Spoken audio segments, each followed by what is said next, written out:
What is up, everybody? How was everybody doing this evening, early evening? Uh, Let me know if you guys can hear me and my mic's working and all that junk. Really didn't get a chance to check it out. Uh, just got home, so we're having a little late show. Usually, I want to like to get around two, but hey, it's happy hour, so you guys get down whatever you're doing. Thank you for being on Stogies with Gravy, Coach Gravy, part of the Raider Nation live crew. Um, Please subscribe to Coach Gravy and the Raider Nation live crew with Dirty Low and Raider Gabe. Um, Hope everybody had a great day. Friday, got the weekend to watch this draft. I mean, the combine to see who is going to be doing coming to the Raiders or possibility trading or doing anything like that. That's basically what this show's going to be about. Thank you, NorCal. I'll get to the Hollow Squad in just a little bit, but uh, I hope everybody had a swell day today. I did. Kind of kind of overcast, rained a little bit this morning. Expecting a lot of rain here in the Central Valley, and I guess up north. One of my daughters uh, lives in San Francisco, so she's been telling me it's been raining all day, and my little one's going to a concert in San Francisco, which is on the way over there. So she's uh she's telling me that the weather's pretty good over there. So light up the stogie.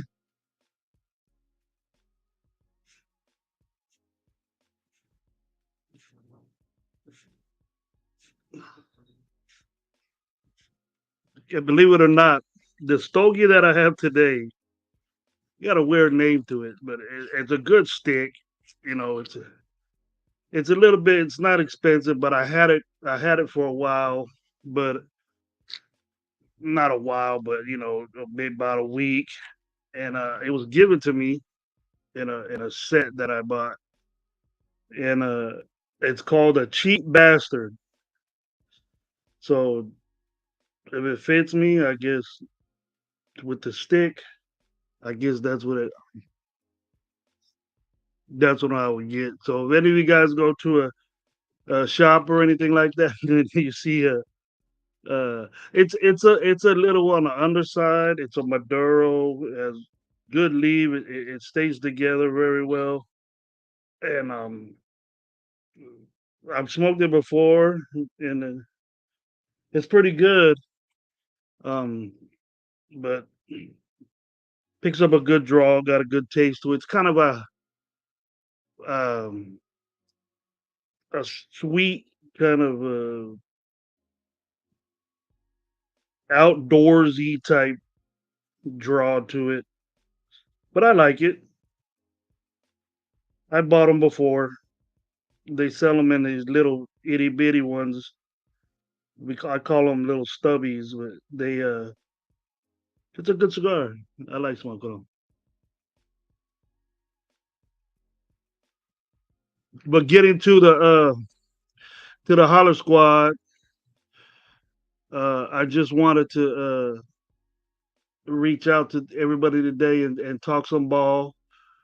Um, really talk about what we seen in the draft today. Some amazing stuff came on I seen on the draft today. NorCal, man, always good to see you, bro. Robert Pena, what's up, man? Big Mike Guerrero, thank you for being always good to see your name on here. John Seven at the studios, thank you. Everybody telling people what's up. Mike Guerrero, Ray Love, what's up, man? How you doing, bro? Milka Beezy, what's going on? Everybody telling people what's up, man. But comment, leave questions on what we're about to say. Um, what I wanted to talk about was Caleb Williams. Now, I'm sure if you were in the know that Caleb Williams is a quarterback that goes to USC and was at, I believe, Oklahoma. When the coach came to USC, he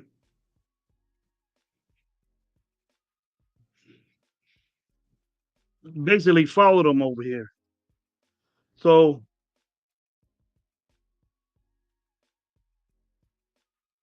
I'm sure the intentions were great that this guy was going to go to a prominent school and follow his coach and go, go where he wanted to go. Dude ended up winning the Heisman, throwing up numbers everywhere.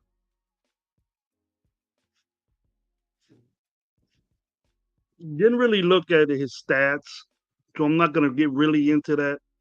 Real dynamic player. Seen him played at a college that my kids that went to. My kids. I'm from Fresno, so my kids went to Fresno State. So they played Fresno State. They always beat them. Supposed to. But we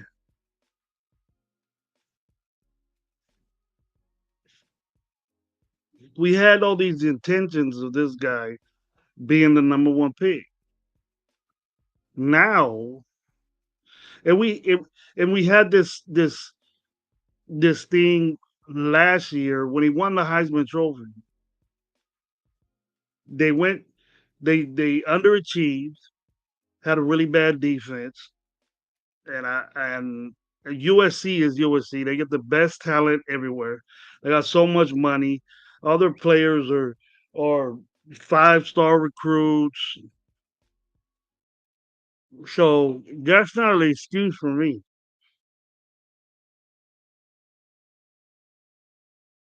That's not an excuse for me because you don't see 5-star recruits going to Alabama, uh, other schools. Washington now. Oregon's always gotten 3, 4-star recruits and went to bowl games and won those games. This dude goes into a bowl game and says he's not pumped up for the game because it's too late. And what happens? What happens? They lose the game, right?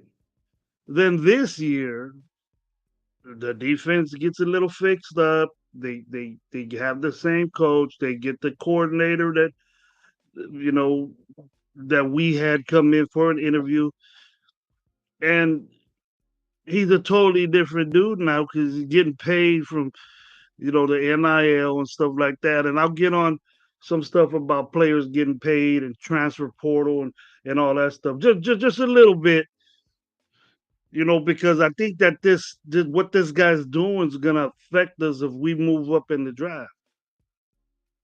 And he goes to USC, has a season off a Heisman year, and then we see him crying. I don't really get on that. I do. I say, hey, crying and stuff, and I cap on him with his mom. And so the guy's he's a young man, but we know that shit doesn't happen in NFL. What's up, Omar? What's up, Rafa? How you guys doing? Good to see you guys. Um, Omar, you got it, man. So if you want to come in and talk about this, I would like to hear your input on it. I don't know if if all in all you live up there, you see that shit. So if if you're gonna sit here and tell me that this guy is a number one drafted pick, and then he wants to decide where he wants to go, he wants to dictate what he does in the combine, and I'm the type of guy where these scouts know the dude, but you look at the tape. The scouts have done that already. They want to see how you are. They want to do things how you are. This guy doesn't even have an agent, right? His father's doing everything for him, and one of the things that he wants to do as far as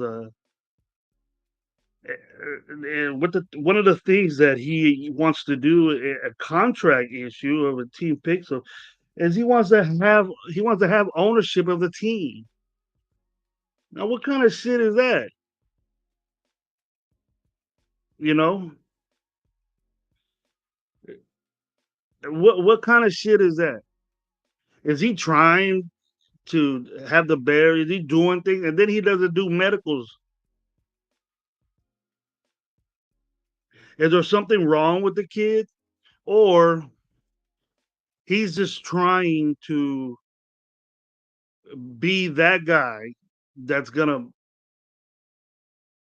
go down the draft to where he wants to be, and he's already negotiated or has said that he's gonna get all his problems. Ain't no team gonna give you ownership of a team, you rookie, right? You're missing bowl games, bro. You're that confident in yourself that you missed the bowl game that you were in this year. You probably didn't give a shit about. But what about the players on your team that you let down? And you said, and then you said that you want. Oh, I want to get ready for the combine. You ain't doing shit in the combine. Nothing. Going up there getting a couple of interviews. Well, I'm pretty sure that these guys, these scouts, is already figured you out already mentally or socially that you ain't all there, bro. You full of yourself. And not only that, you got so much talent that you dogged out on your teammates for the bowl game that they busted their ass to play in, even though you didn't have a good season, right? You didn't win the big games, right? And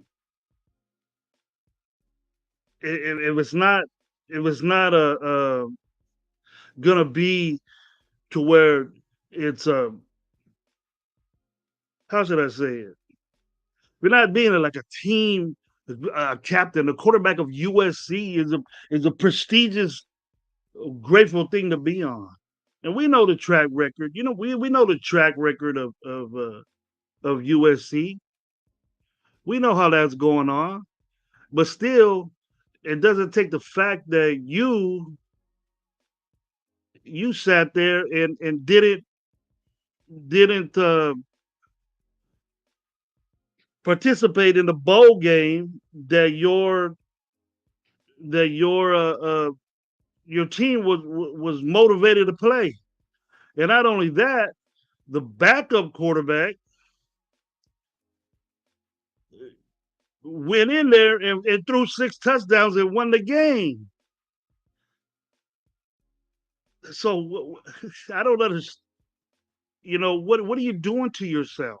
What what are you doing to yourself to make you think that you so up and so mighty and and you could be the best uh quarterback, number one pick quarterback. Shit, I wouldn't want you on my team. Just the fact what you did in college.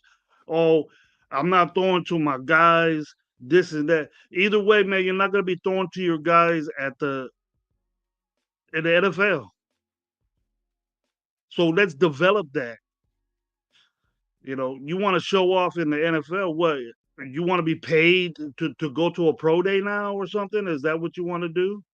You know, money means that much to you. I I wouldn't want this guy on my team. I'm telling you. Apakasi, what's up? The link ain't working. I think I sent it to the Holler Squad. Let me check it out, man, real quick. It should work.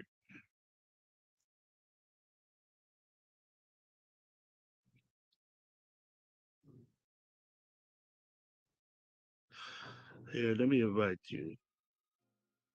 Give me a second, guys, please. Oh, it is different. My bad. Oh, I need to send it to. I'll send it to the Holler Squad right now. I'm sorry.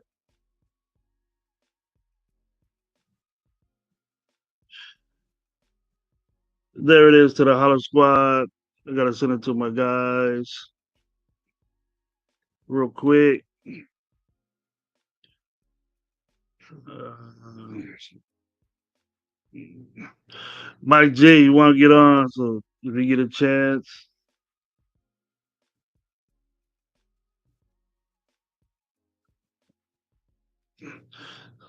couple more seconds, guys, then I'll be back on.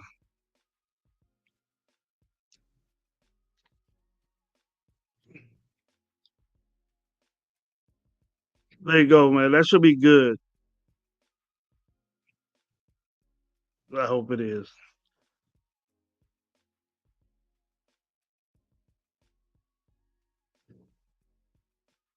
Yeah, it's a new one now, Afakazi. Okay.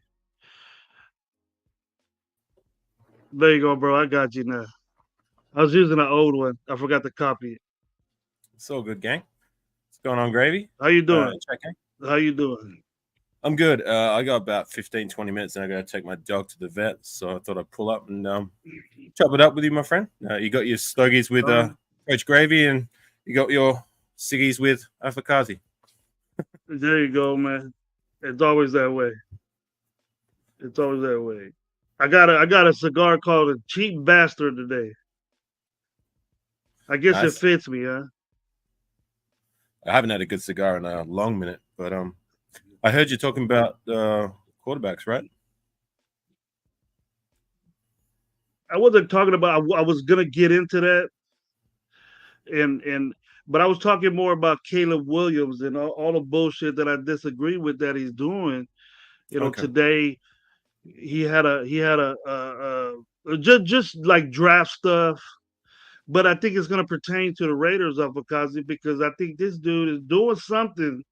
He got something in his mind to where he wants to fall to a certain team, and then he's telling his father because he doesn't have an agent, He told his father what, sorry? and he's telling his father to negotiate a contract to where there's no fifth year in his contract, fifth year option, and he wants an ownership of a team if they sign him. So basically, long story short, he's putting in a list of demands already when he hasn't even been drafted. I like it. Mm-hmm. I don't think Antonio Pierce is going to like that either. We were never suspected. We were never predicted to get Caleb Williams. But that what it does, if we do make this move up to get Jaden Daniels, the Bears could say, you know what, I don't like your attitude. I don't like the way you're doing things. I'm gonna take Jaden Daniels instead. Yeah. So Well, I don't. it might Go on. it might affect us. Go ahead, bro. Well, other teams are going to see that too, and that's only going to sink your draft stock when you come out before the draft. I mean, we're fans on the side of on the other side of the fence, and if we can see it, you sure as hell can believe that they can see it too. You know what I mean? And they're definitely Mm-hmm. not going to like that kind of crap from a quarterback who hasn't even been drafted yet, putting in a whole list of demands. So that's only going to, I don't know. Sometimes you got to think like what these players are thinking. You know what I mean? When you do stuff like that, like you're only Yeah. kind of tanking your draft stock. Like, I mean, he probably still will go in the first round from a talent perspective. I mean, I've never seen him play, but from what I hear, he has some talent. But you know, it's never Yeah, a good thing in the he's a number. good quarterback, but that's all he's a good quarterback, but that's all he needs. That's all he needs to show. You Right. know, can he be a number one pick? Maybe, maybe not. But right, the Was he background. slated to go number one? If Really? Oh, okay. he would have came out last year, he would have been top two, Right. one. But Okay. off a Heisman year. But I have problems with that because I've coached football, and the attitude of this kid is, you know, he didn't play in his bowl game against Tulane. I don't know if he was injured or whatever, but he played the whole season, and then they lost that game. So that was a big game. He lost to Oregon. He doesn't win big games. And then this year he says that, oh, I'm going to get ready for the combine, so I'm going to be the number one pick, so I'm not going to play in this bowl game that his teammates worked hard for, busted their ass for, and all this. This is USC, Avakazi. That's a big Yeah, I know. time school I know. in college football. I know. So if you're going to sit here and oh, I'm going to get ready for the combine, where's all this getting readiness from? You do that for the combine. You're making the combine's a joke to him. So you're doing all this, and then not only that, with a bad season, they had an outright season, but didn't win any big games. Lost to Washington, lost to Oregon, lost to Washington again in the championship game. His backup, throws for 6 touchdowns and wins the bowl game. He wasn't even there. Skip that game. Right. So, that's great for the backup, but he's doing. Mike Guerrero says I always talk about him painting his fingernails. He's doing all this shit, and it's just Yeah, he's weird, calling man. me The out dude's WWF weird. as well, apparently. Yeah, his intentions of playing football, I don't think is all there. Right. And you can use all these excuses and say, look, um, you know, I'm not throwing to my guy. I can understand not throwing because you're waiting for your pro day and you have your guys there. But in the NFL, you're gonna throw to different cats anyways. You're gonna have to learn how to do that, and they want to see that. Right. And I don't understand why this guy's just saying and making things on his own terms. Is that nah, man? You're not in college anymore. You're doing NFL. You're not doing NFL shit. So, and is the combine a joke to you? Then that and just saying stuff in your mind just makes me think you're not the right guy to pick. And then what pertaining to the Raiders, that okay, if the Bears stay where they're at and don't move down, then they're gonna get Jaden Daniels, and then that's gonna mess us all up. So we got to Right. watch this kid and see what kind of dumb shit he does. But otherwise, we're gonna lose our guy because I wouldn't take him. If I was the Raiders, I wouldn't take him.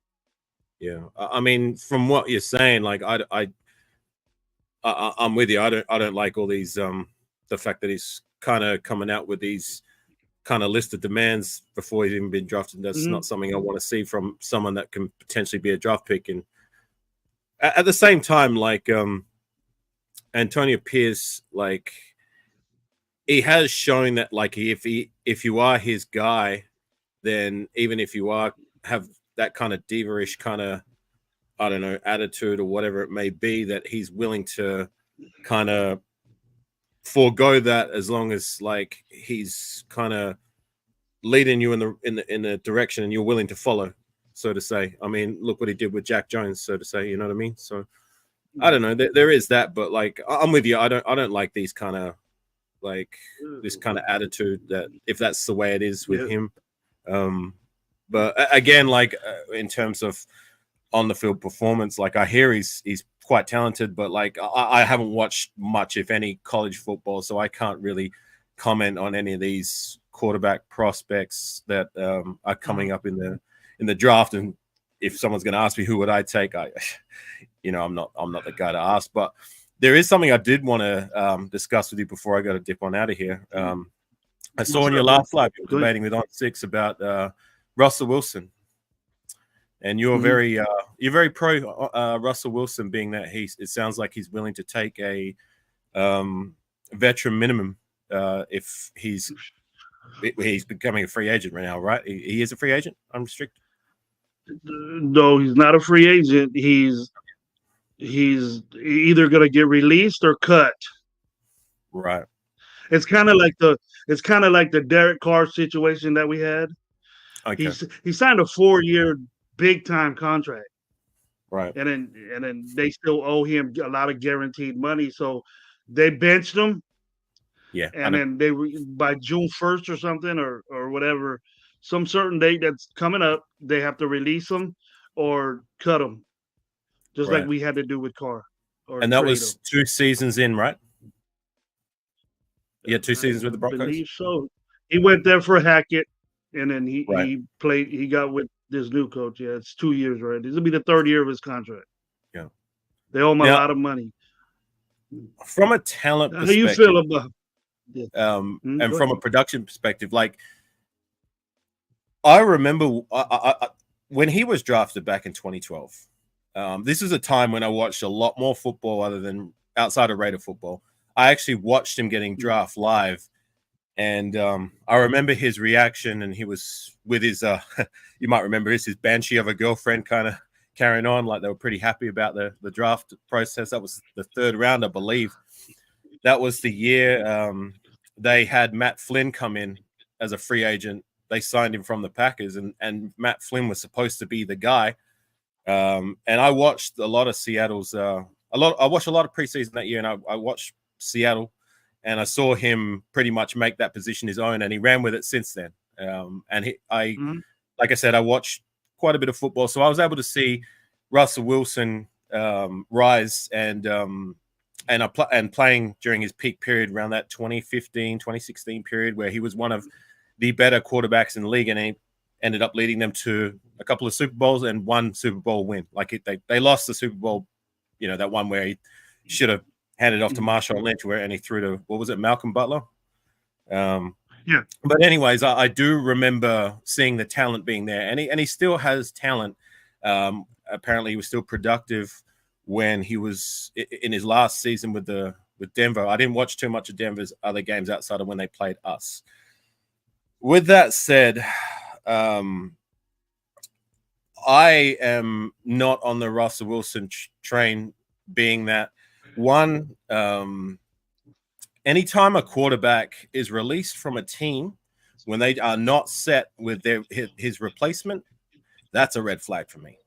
You know what I mean? Like they're releasing him into the wilderness without someone who's a bona fide, solidified backup, not backup, someone who can take over. If there was someone who could take over, I can understand that from a team. But when they're outright releasing someone and their quarterback positions in flux, that's a red flag for me. The other thing that I've seen, and I'm sure a lot of people have seen too, and why they probably feel the same way as me, is the kind of locker room respect that he gets. I don't like, I saw videos of like players like sniggering at him. Like I've seen videos, when he was standing out there trying to high five like the team when they're walking past him towards the locker room at halftime, and they're basically giving him the cold shoulder. I mean, read the room. I mean, how much respect do you see from the team when they're just basically giving him the cold shoulder? I've seen videos of other players cussing him out and not even like, you know what I mean, like hesitating and just walking away from him and kind of sniggering behind his back on the sideline. And I don't know, man. Like I just, from a talent perspective, I'd be all the way in, like I said. But Mm-hmm. from a what I feel like he brings to the locker room in terms of like just being a quarterback that the players respect. I just don't see that from Russell Wilson anymore. And, I know Marshawn Lynch had some choice things to say. And when it's one person saying one thing, it'd be like, okay, right. It's a he says, she says kind of deal. But he wasn't the only Seattle Seahawk who came out and had some choice words to say about Russell Wilson post, the Legion of Boom days. I mean, I hear Richard Sherman had some choice words.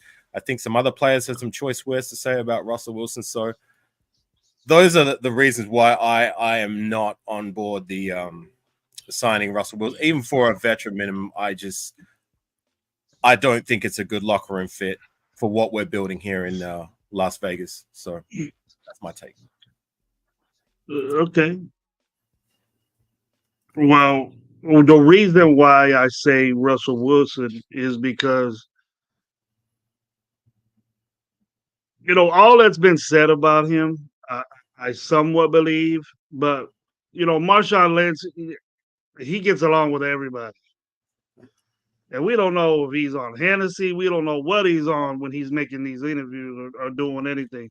But tell Right. me this, Afakazi, if if Marshawn Lynch didn't like Russell Wilson so much, why did he go back to Seattle and be in the playoffs with Russell Wilson's when they signed him back. Where was the I issue with Russell Wilson then? I think that was just the last chance saloon for Marshawn Lynch because he was way past it by then, and it was his last chance to really, I don't know, make an impact and do something with his career before he'd finish. So I think he was willing to forego that. But it's like I said, like if it was just Marshawn Lynch, for me it'd be a he says, she says kind of deal. Because to be honest, like I'm I don't mind it, but I'm not a huge Marshawn Lynch mark. You know what I mean? Like Mm-hmm. back when we signed him, I actually wanted to keep Latavius Murray, but that's history. You know what I mean? But if it was just You're him, just like me. I get it. But like when it's Marshall. multiple players saying it's kind of the same kind of deal, then it's like, you know, It was said about Keyshawn Johnson. It was said about Bryant in Dallas. It's said about Dak Prescott. It was said about a bunch of, especially quarterbacks. So for some of it's bullshit, some of it's not, some of it's clicks, some of it's not. These guys usually have their own podcasts and stuff.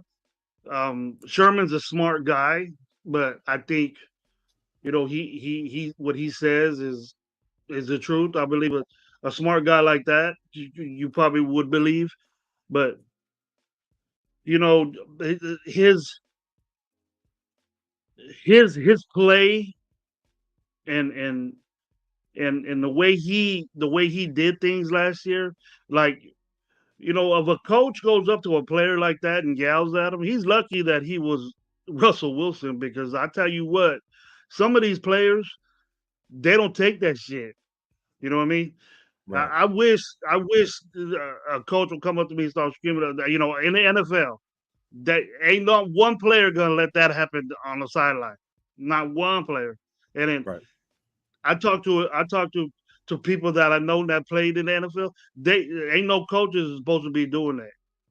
Or you cut a dude and you need security to get his ass out the facility sometimes when a coach is that deep. So Russell Wilson, as calm and collective is that he was. It wasn't that he was no wuss because of that nobody liked him. It probably was because they were losing. But look, that season they went on a 5-game winning streak with Russell Wilson. Did these guys complaining then? right. But The it's reason too why they're not picking, the reason why he don't have a replacement, they got Steady. We thought Stiddy was the man when he was with us. You know what I mean? So hey, they threw him in there. He got smacked by us. And then, believe you me, I remember Denver when we played Denver the first time with Russell Wilson. They went to an overtime, didn't it? maybe possible. I can't. My memory's a little hazy. I can't remember that far, but I believe it was an overtime Yeah, I game. know it wasn't that far. Just So the dude thinking about has it. The dude has it. And then right. what other options? What other cheaper options do we have out there? I know AP said we don't want to put a band-aid on it. We don't want to put a band-aid or whatever. But is a Russell Wilson's band-aid will stick longer than AOC's band-aid. Let's put it like that.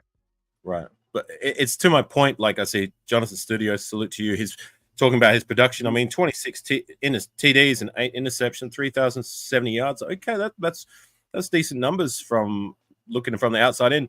But it goes back to what I said. If if he's still, why are the Denver Broncos willing to release him when their quarterback situation is still in flux, when they do not have a suitable replacement? I mean, we're talking about Jarrett Stidham. I mean, I liked what I saw against the 49ers, but I didn't cry spilt milk when he was released by us and he went over to Denver. You know what I mean? And I'm sure they're not like their fan base isn't clamoring for Jarrett. A lot of people did, Avakazi. A lot of people did. We been on shows, man. We should have kept Steady. Forget Hoyer. Now that move was crazy, but I would have kept Stidham too. But the thing Right, is, I would have kept Stidham over those guys too, but I by no means thought he was going to be the guy we were going to sail off into the sunset. But it's to my point, like why are they willing to just let him go, let him walk? And Milka Beasley said it. Name one player on the Broncos that said bring Wilson back. I don't hear anybody talking positively about him. And like, do you remember that footage? Like, have you seen the footage where he's standing out in the hallway and he's trying to G up his teammates and they're just walking right by him? I mean, read the room. Tell me they don't respect him without telling me they don't respect him. Well, And that's not respect something will I be want. there. The respect will be there if you won. Everybody's down when you lose. Well, you just But said during they that, won 6 games straight, right?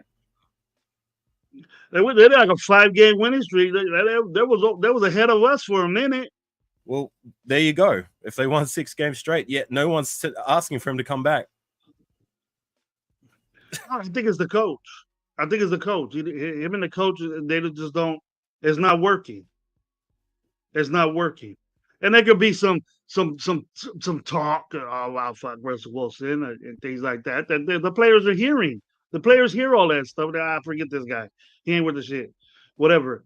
But I'm not saying that the Raiders are gonna do everything that the Denver didn't give him a parking spot. Denver didn't give him a secretary. Hackett did all that shit. He went to Denver because of Hackett. And then they fired Hackett. Hackett gave him all this shit, and the jealousy and all that just leaped over to the next year. And then the new coach said, "Nah, we ain't having none of that stuff." And then he said, all right, now it's time to bench you because we don't want to get you injured because we're going to get rid of you. We don't Right. know. And then the thing is, all I see is what Homeboy put up there. Almost 3,000 yards passing, 28 touchdowns, 8 picks.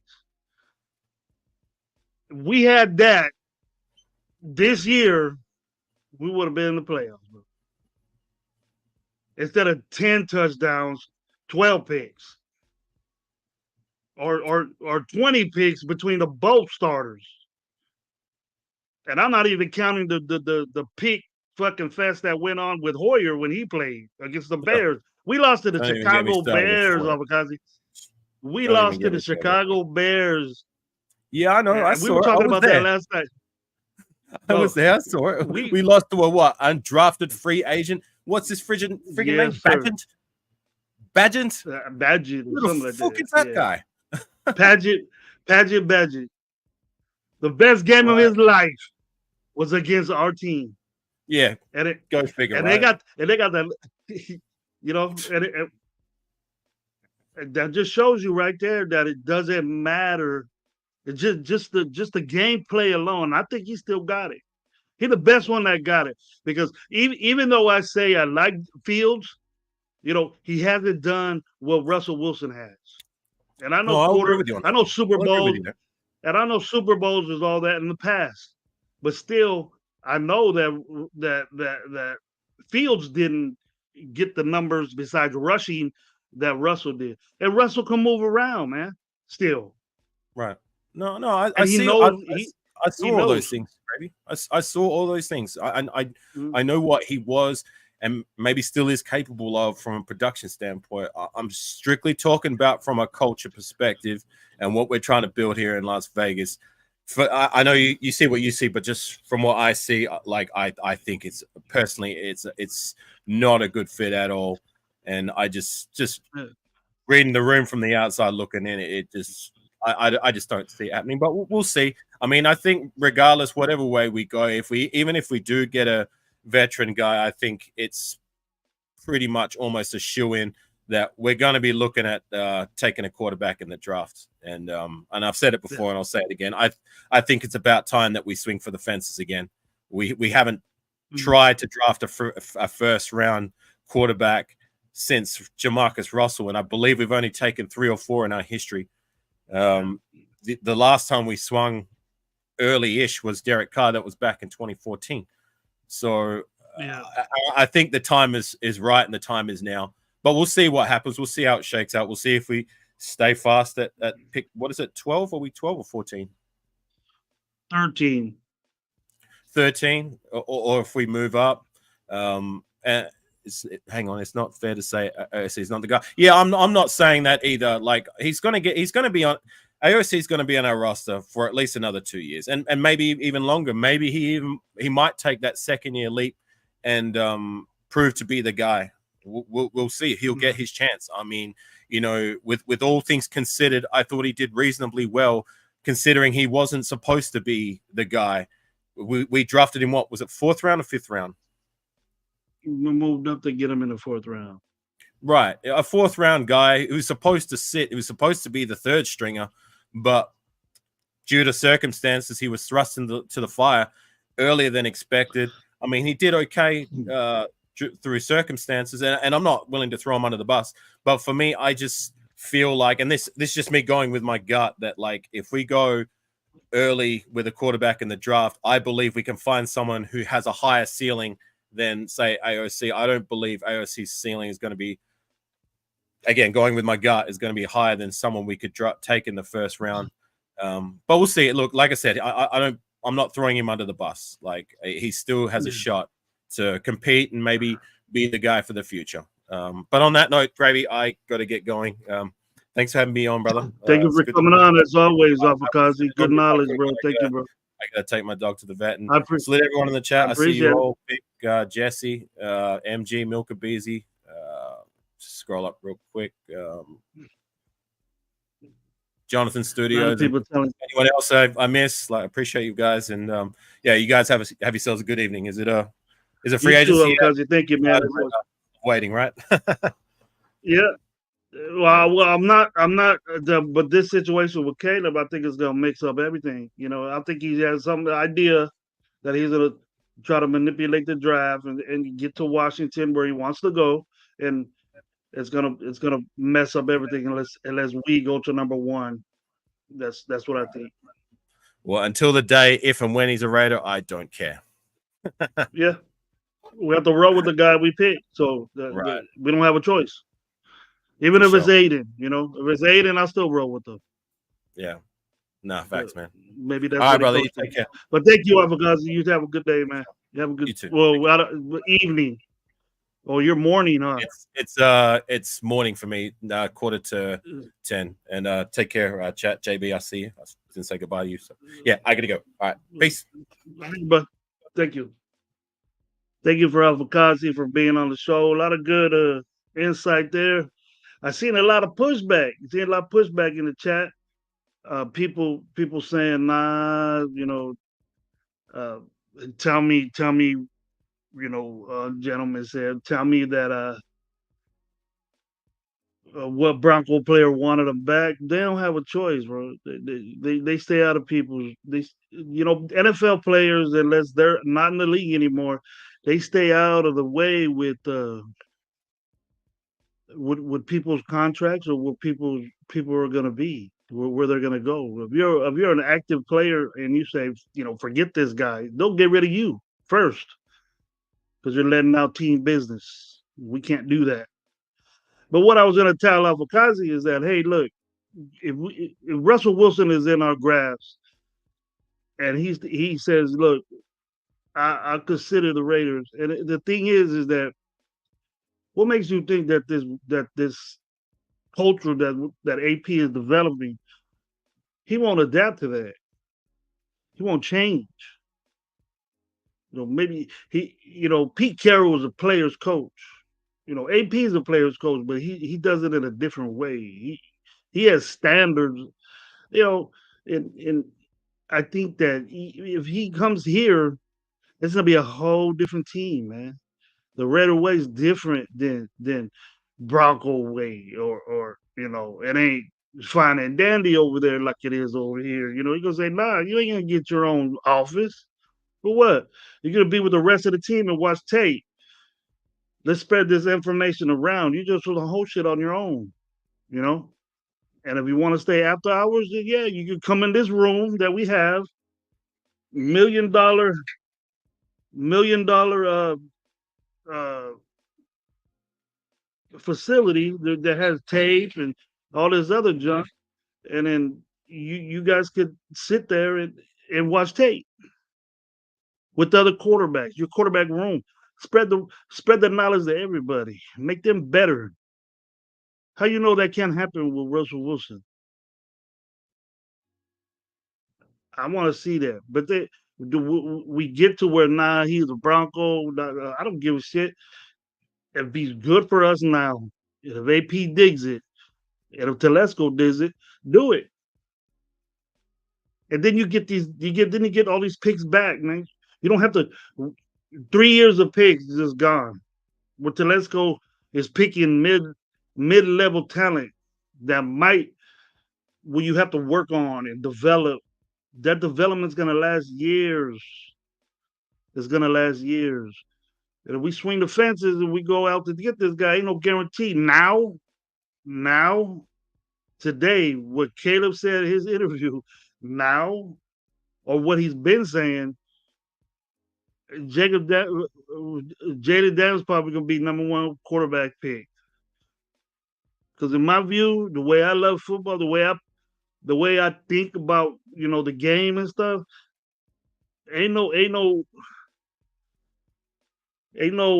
GM or coach gonna dig what this guy's saying, and I hope that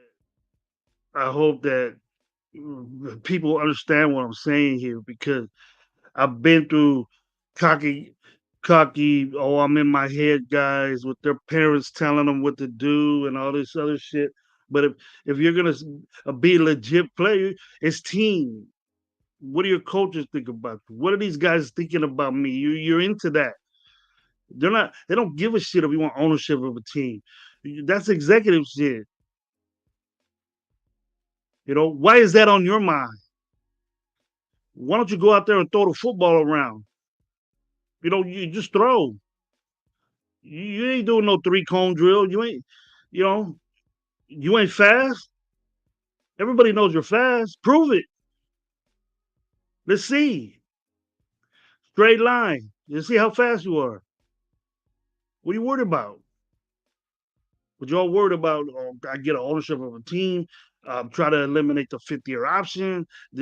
Um, I'm from Washington, so Washington has to pick me. My daddy's gonna do this for me. What's up, man?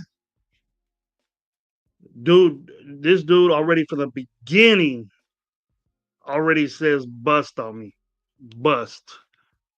You know, he might do a little bit of something, but it ain't gonna be what he's predicted to be. So what else is everybody saying? No practice, no reps. I'm not saying the dude is a superstar, but you guys shit on them like he's garbage. Who is that, Vic Sacramento? Who did I say was garbage?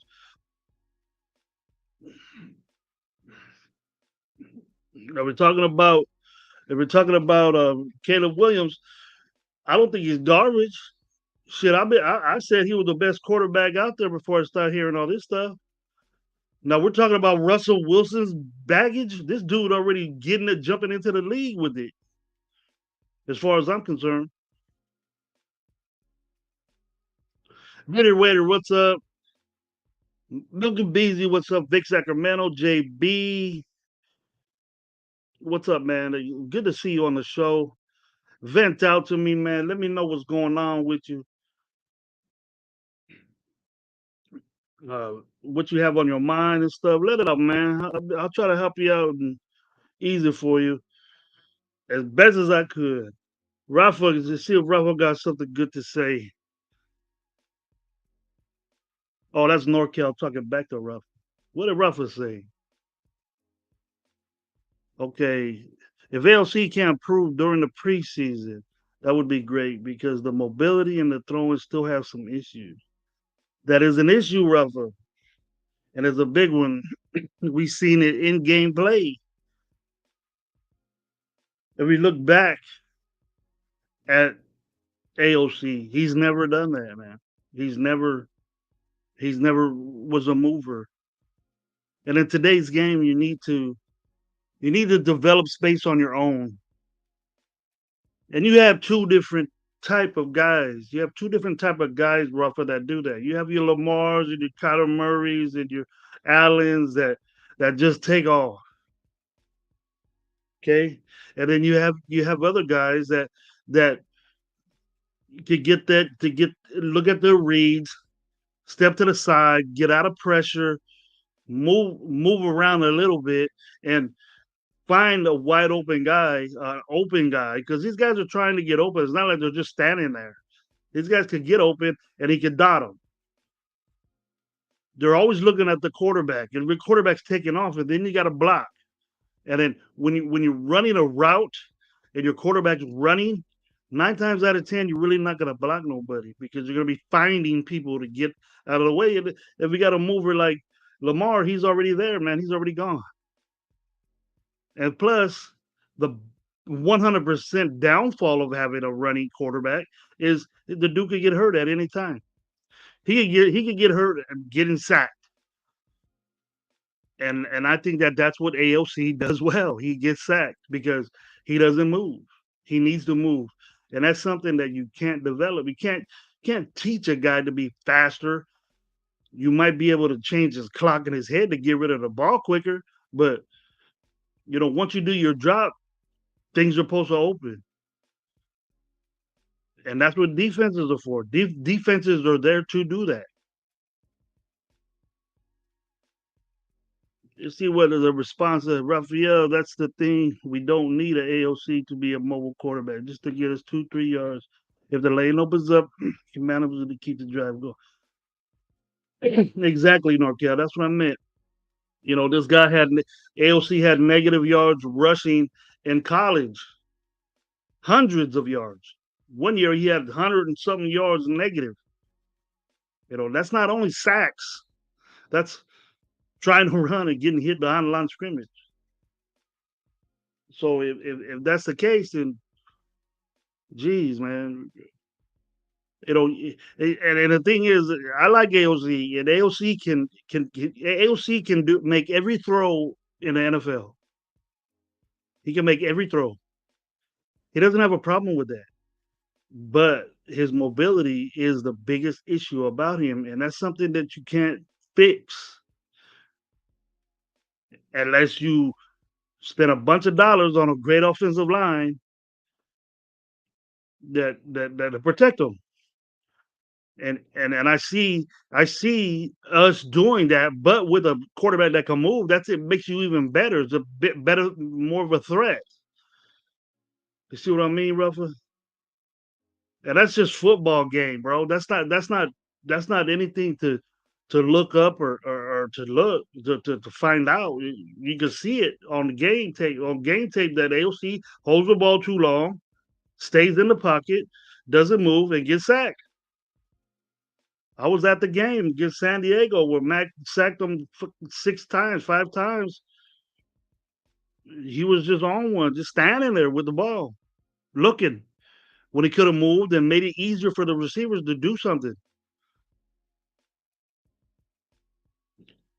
My boy Arkham, man, welcome to the Stogies or Gravy. I know you've been on here a couple of times. My boy Arkham has something to say. Today's game has evolved to the point where QB has to scramble, has a much better rate of success over QB if Richie stays in the pocket. Yes, sir. That's what I was just talking about, and that's what we need. That's what we need. We need that. So if you're gonna sit there and just hold the ball, man, you're gonna get hurt, or everybody's gonna get pissed at you. That's why I'm so much into the Russell Wilson. I'm not looking at this. Locker room means things, but it can be adjusted. It can be. What this guy did in the past doesn't have nothing to do with if he becomes a Raider. And he's gonna think differently. He's gonna think Raiders. He's not gonna think Broncos. He's not gonna think Seattle. He's gonna think with APs and still, hey man, I don't want you walking around here thinking that you fly. No, that's not the way it works around here. Everybody's the same level. We have our superstars, but don't act like it. Let the people know who you are, and your gameplay affects that. But we know that Russell Wilson ain't gonna stand there and get sacked. We know Russell Wilson ain't gonna hold the ball for 4 seconds, stay in the pocket, and lose yardage. And that was our problem. We lost many games. We lost many drives, many first down drives that could have been potentially touchdowns or field goal or something like that. A lot of points got left on the field because of that problem that AOC had of not being mobile. And it's not just a little bit with O'Connell; it's a lot.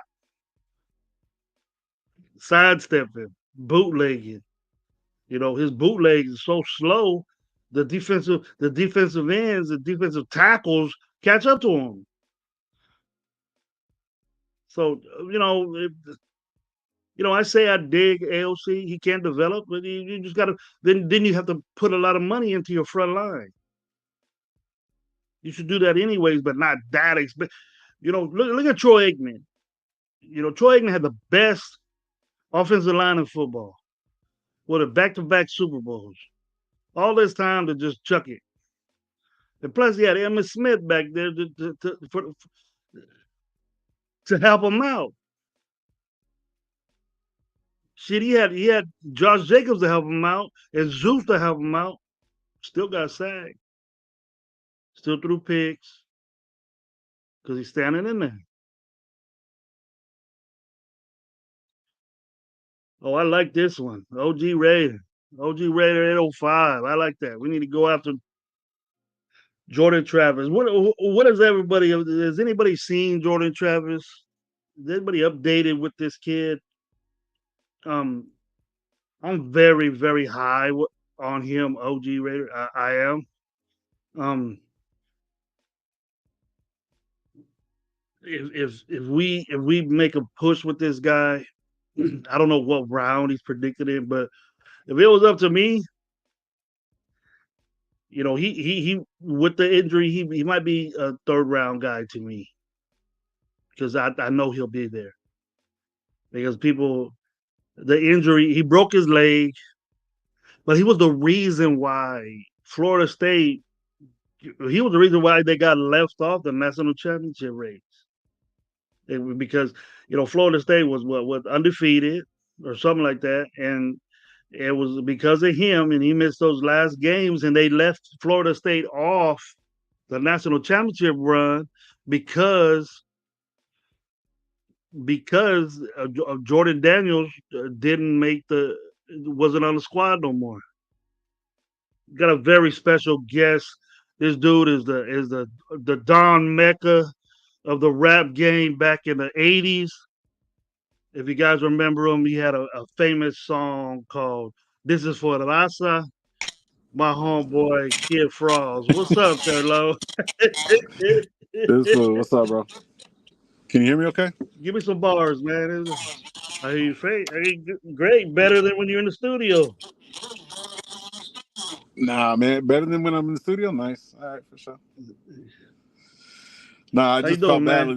the other day because no, man, I just felt bad the other day because I didn't get a chance to pull up to the show, so I'm just pulling up to your show quick. I'm got to take off and take care of some shit with Oh, the so this family, is but just a sympathetic. I was on a good little rant until you jumped in, bro. that's why I was doing it on purpose so I can just throw you off. I was like, he's doing way too Yeah, good by himself. I said, let me come ruin it for him real quick, and just you know what I mean, throw him off his game. No, just fuck with you. shit. See, I'm damned if I do or damned if I don't, bro. Like I don't show up, I get shit. I show up, I get shit. So you know what? Fuck it, bro. Hey, Fuck hey, it, bro. man, it's always good. It's always good. Everybody saying salute to you, bro. Everybody say, "What's up, Kid Yeah. Fries?" So I'm gonna make that stick, bro. Oh, relax. Wow, Kid Frost is fucked up. All you, Salute Milka all you Beezy, gotta do is NorCal, all you, OG, all you gotta do is look at the chat. Arkham.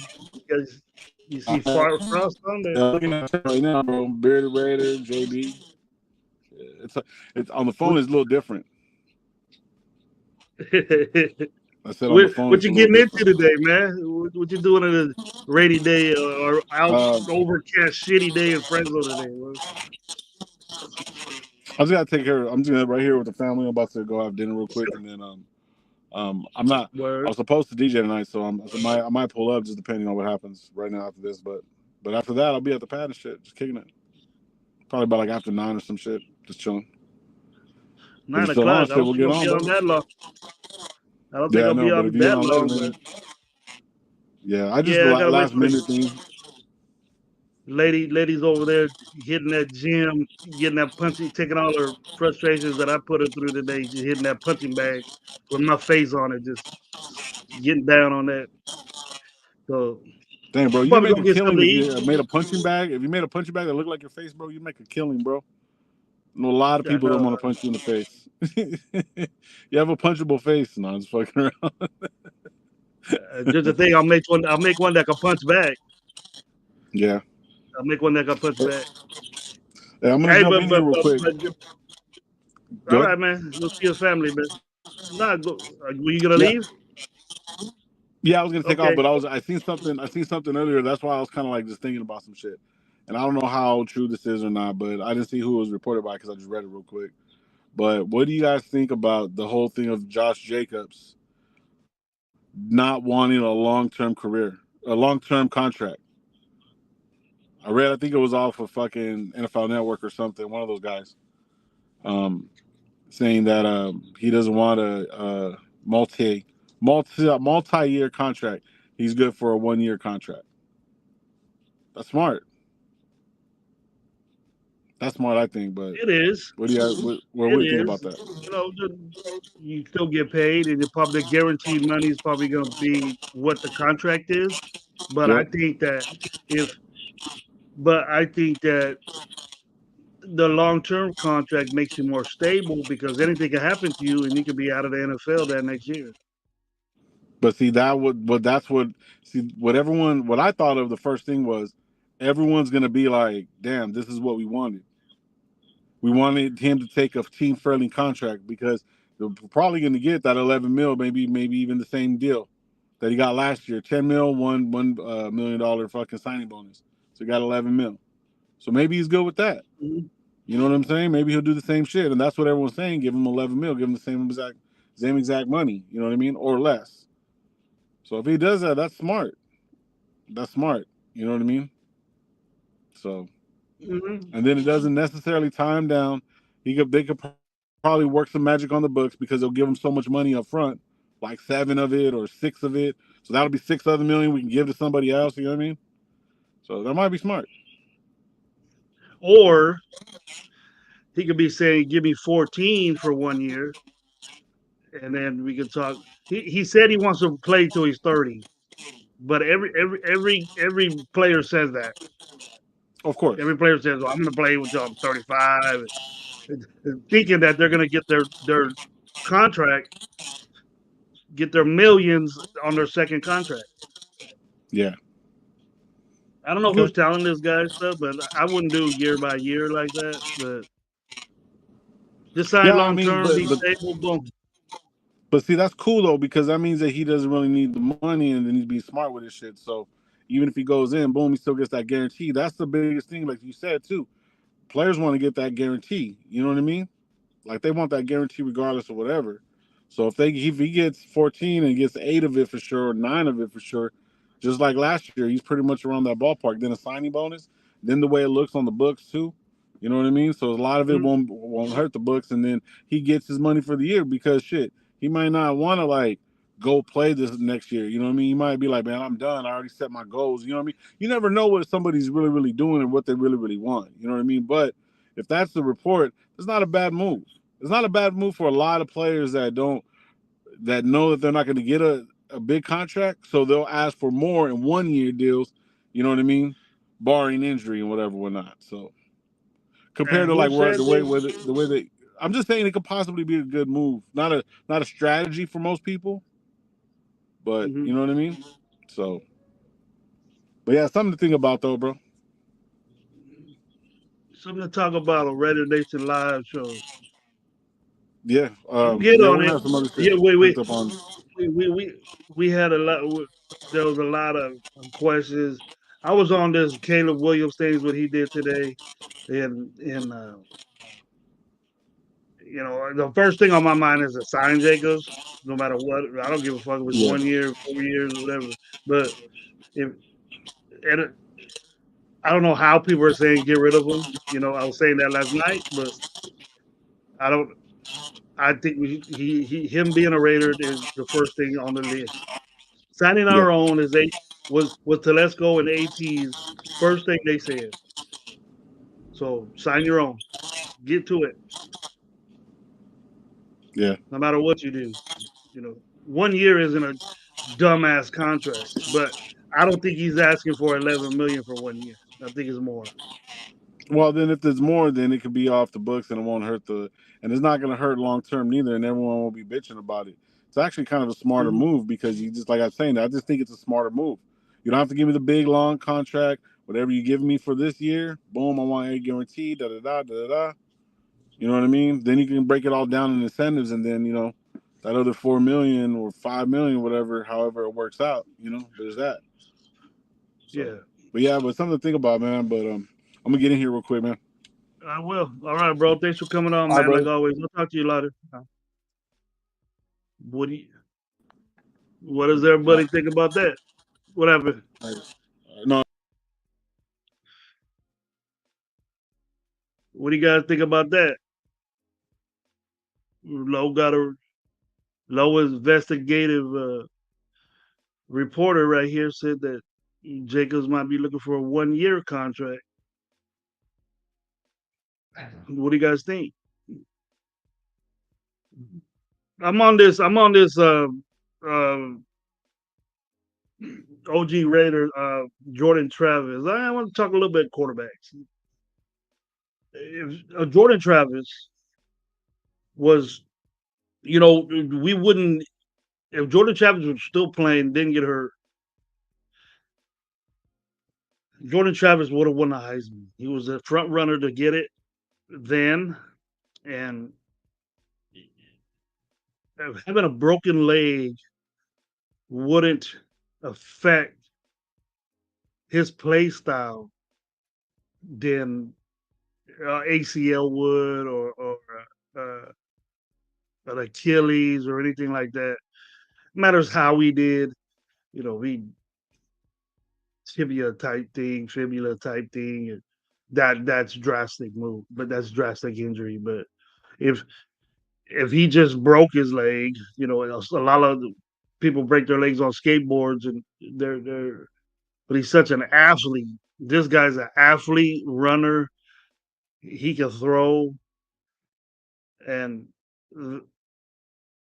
the way he had a broken fibula. Okay, now that's pretty bad, but you can recover better, and it won't be a long term type thing than it will be. You got a torn ACL. I know that I've had guys with fibula get injured like that and come back 100%. You got guys that come back from ACLs 100%, but the ACL is still not still a different tendon, and it still could not work. But a fibula, they patch that up back together. It probably won't happen again. But playing football, you never know. But I think like you said, OG, he's fine. I'm with that third round. If you want to go another way, if you got your eye on him a little bit, if we don't get Jaden Daniels, Penix, Bo, all these other fools, get Jordan Travis. That's what I would do.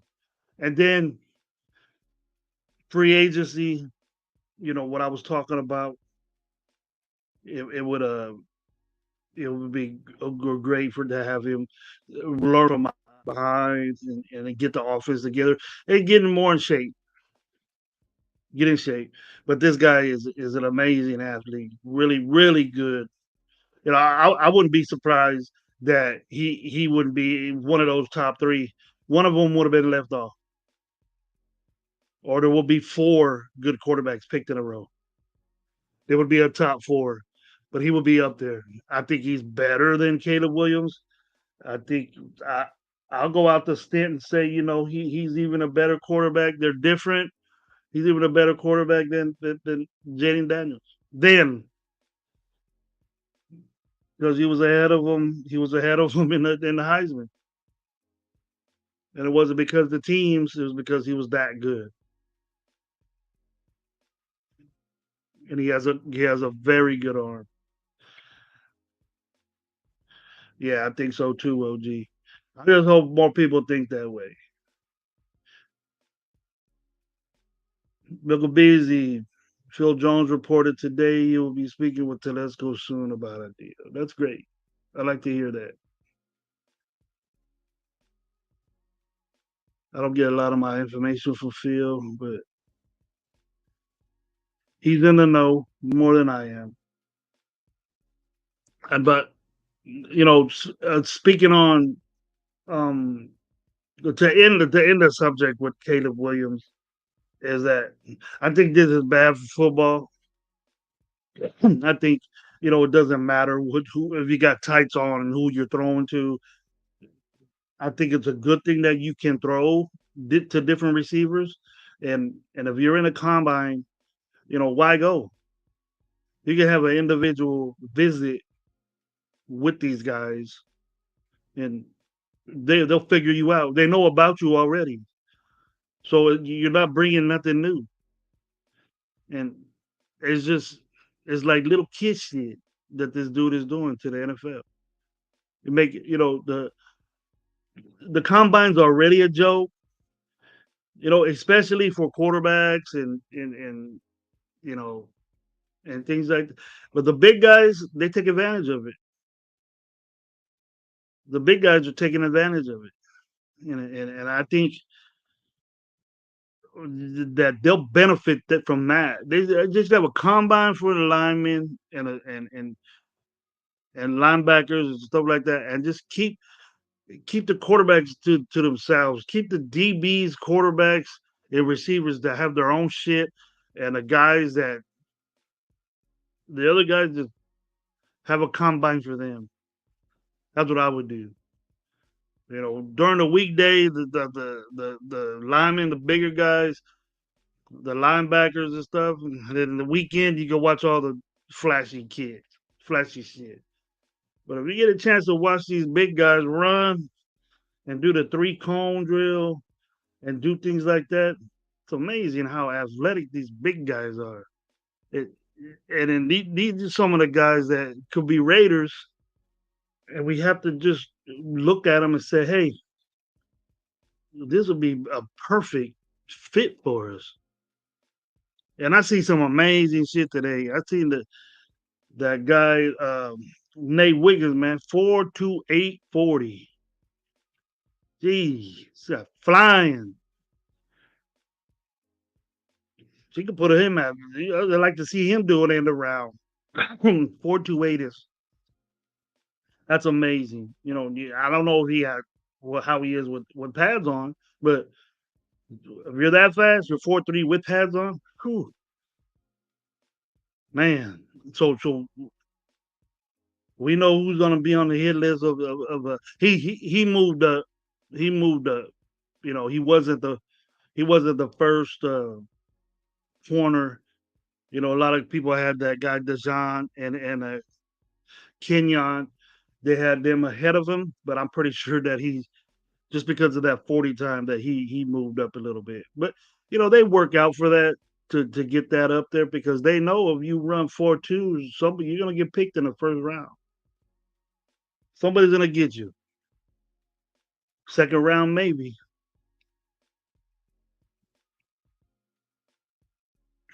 The way OG Raider is, I'll take Travis over Penix, but Penix is worse with injuries though, bro. So I don't know which way you would go. You would get two guys that didn't finish the season, and all you got is tape because Penix is throwing at the combine, which I like. So is Bo Nix and all these Rattler and I think this that guy from Michigan. Maybe I think he's getting up there. So if we could look at them, but I think the quarterbacks of this weekend, Sunday, we could check what we see from the guys that participated in the combine.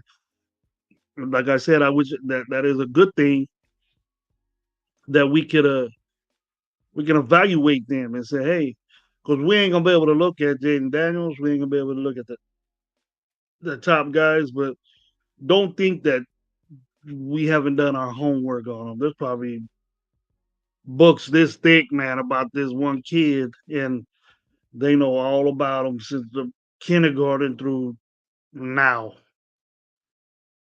but it's just so bad what this one individual is doing to is making almost the combine look like a joke. And there is light behind the combine. People people get rich in one day showing out in the combine. We've seen it. Might not panned out in the NFL, but their combine, it changes their life.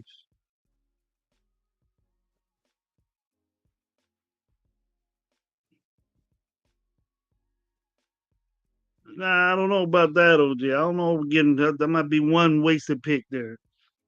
I think a free agent will make sense good. Nickel Beasley, Drake May is a giant. He's built like John Sanders. Yes, he is. Not being, I like the fact. I like the fact that not a lot of people are talking about this dude. Not, and I like that. You know, you're not hearing his flaws, and you're not hearing that he's great. All you're hearing that he has a good arm. He's mobile. He reads defenses. He can make every NFL throw. That's all you hear from this kid. So why don't the Raiders look at him? Well, we don't know if we're looking at him, but evidently Drake May is a damn good quarterback. If he's amongst those three, he's a damn good quarterback. Even though North Carolina wasn't that good, it got a damn good coach. Was he taught better than the rest of them? I think his football. I think about everybody talks about that. He knows defense and he throws the ball real tight, and his footwork is good. He could do a three step, and boom, get off of it. 5 step, boom, get off of it. And then if you could do that and be successful in college,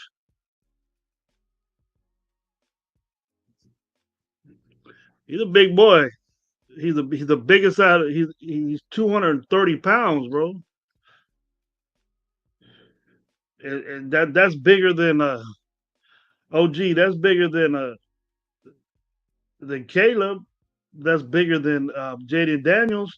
You think if this guy takes off, that he won't be able to absorb hits? That's a big dude, man. That's a grown ass man right there. But in the 20s,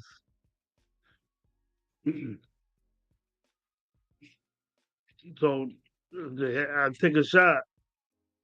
See the you haven't did your information. He's out the loop, man, and that's what scares me. That's what makes me think about this kid is that, hey, um, what is there anything wrong with this guy? Is there anything? What does he do wrong? What are his flaws? We can find out and look at it. I'm sure all the mock drafts will have his flaws that he's a little slow or well, the hell no. We know he's not faster than but Josh Allen is the fastest guy out there, and look what he does. But being that big and instilling punishment in, in, to defenders is big time. You think Jaden Daniels is gonna run out there with this 200 and what is it, 10 pounds and knock out a linebacker, something like that? This guy's just as big as linebackers nowadays. What's up, Tubby? What's up, Redder Biggs? Dark, man. Always good to see you. Tubby, man. You cool ass dude, man. Tubby's a really nice guy.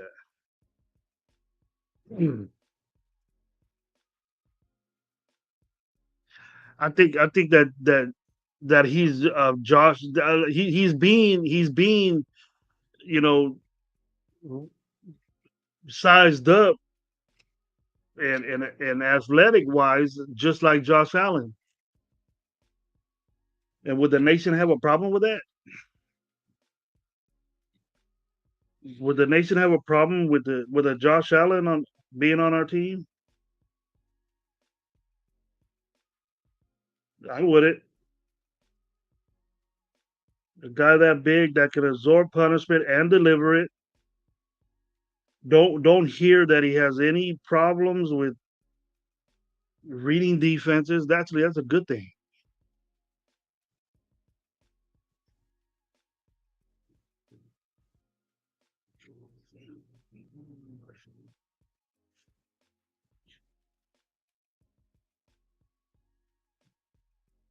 The one thing I haven't asked on my show is I want to hear from individuals that what should we do?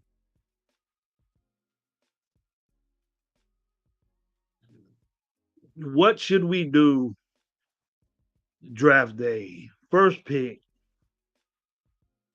or even before that?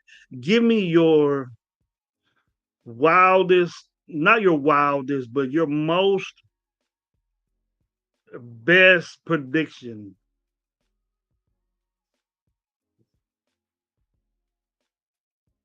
on what we should do. You can put it there. Hey, let's get Russell Wilson, draft Jordan Davis or Travis Jordan Travis. I mean, and then go and then keep the AOC. Does that sound good to you?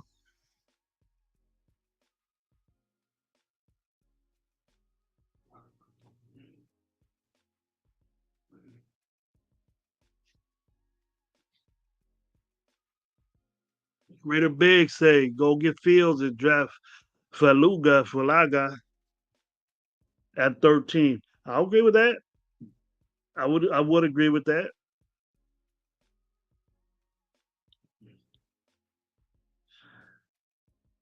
That's a good move. Alfredo, what's up, man? How you doing?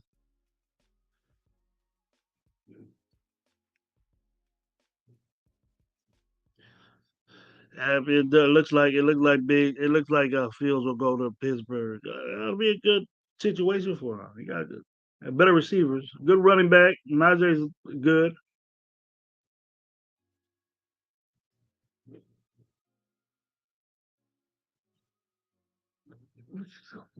John John Studios. Is it all right if I call you that, bro?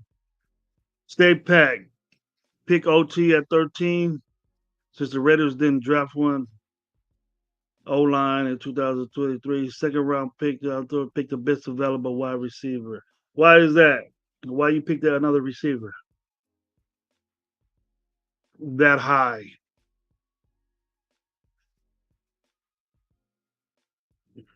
I don't know that high. I don't know who's gonna be there because I know neighbors won't be there. I know maybe there might be the kids from Florida State or Texas might be there.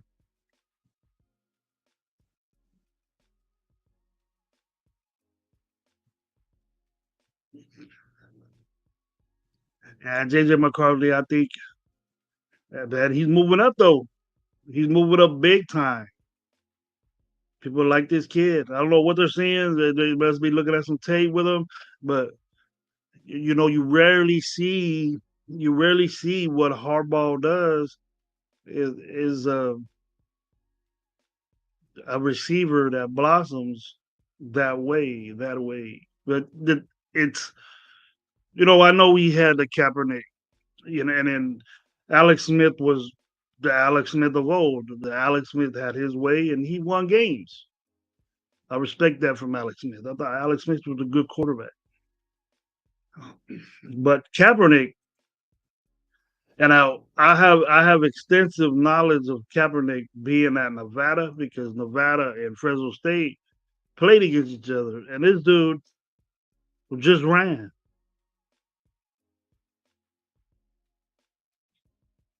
That's all he did. He didn't throw the ball. He threw when he threw. It was decent.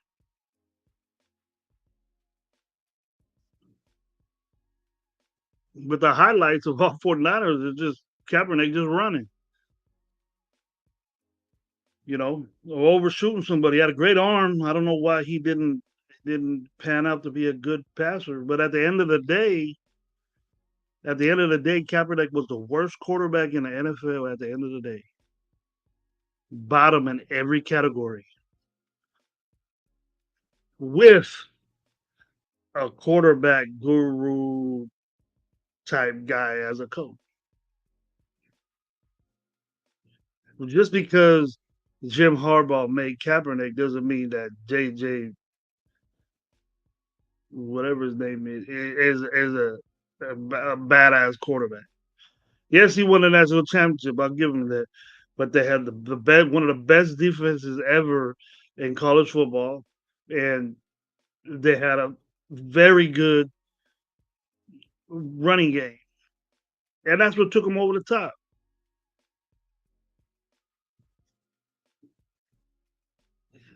That defense stopped a runaway train, stopped it. That could score anytime they wanted to, and I'll give them credit for that.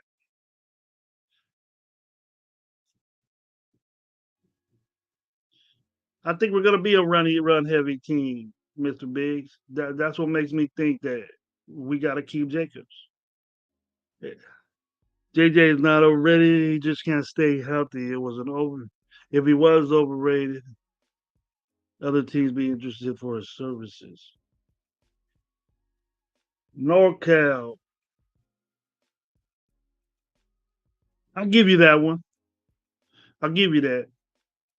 But is it because he's so small he gets hurt?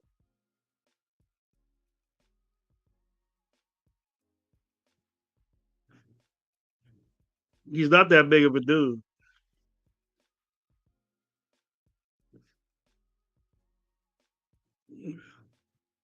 So we gotta think that he's a stand in there. He's a stand in there type guy. Yeah, you could run in college, bro. You could run in college. Now, here's a misconception that people get from the combine or from game tape. They're not looking at the breakaway speed this guy has. They're looking at what he does in between that, taking off and when he gets a snap. Can he deceive defenders to going one way and create a lane where he could throw the football? The first thing you want to do is throw the football, not just take off, because that ends up getting you hurt.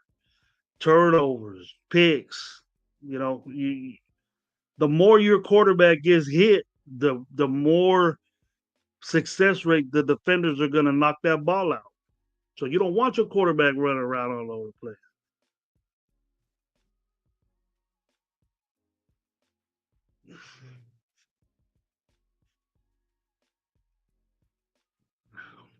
That's the way I. It's just me. It's just me, NorCal, and I have my set way that I wanna be when when I was coaching. Is that's one thing I learned, that every time you get an athlete at that position and they run around all over that, the 9 times out of 10 or 8 out of 10 or whatever, bro, they end up getting hurt. And it could be a season in there where you waste the guy's talent on something that he shouldn't have done, because he gets in his head that, well, I could beat everybody on the field, but sometimes they get to you, man.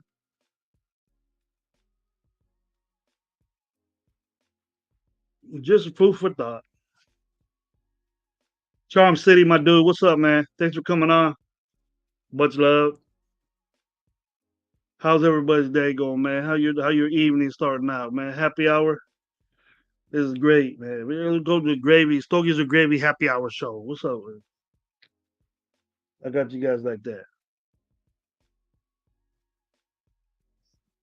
Won't keep you too much longer for dinner.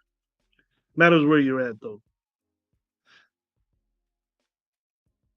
Troy Franklin, 4.35 40 6.3. What opened this offense up? Troy Franklin, is that a receiver, John Studio? I haven't seen him. I did it. I'm not really looking at receivers because I don't think we need any. We probably will draft one, but that's not the number one thing on my list. The number one thing on my list is the quarterback, the offensive line, defensive tackle. That's who I'm looking at the most. And my quarterback, I'm almost set on my mind that we need to draft. We need to draft a quarterback in whatever we do. I'm not into giving up everything. I've said that for weeks, month, a month or two. Um, I cherish the. I wouldn't say cherish, but I I cherish those picks for next year and the year after that because that'll make our team better in the future. Do we just want to? Even though if we get Jaden Daniels or one of these quarterbacks, is it really gonna take us over the top to win the Super Bowl next year with the problems that we have? And that we only have so much money and we only have so much picks to where we can only do or function for this year. And then we're not going to save money and leave money on the books because for next year, we just got to hope that we manage our books right to have more money next year and just go off free agency because a third round pick is there for a reason. And you might get gems, like I say, there's hidden gems all around the draft boards.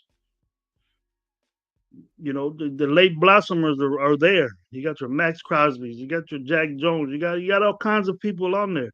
But the impact players are first and second round picks.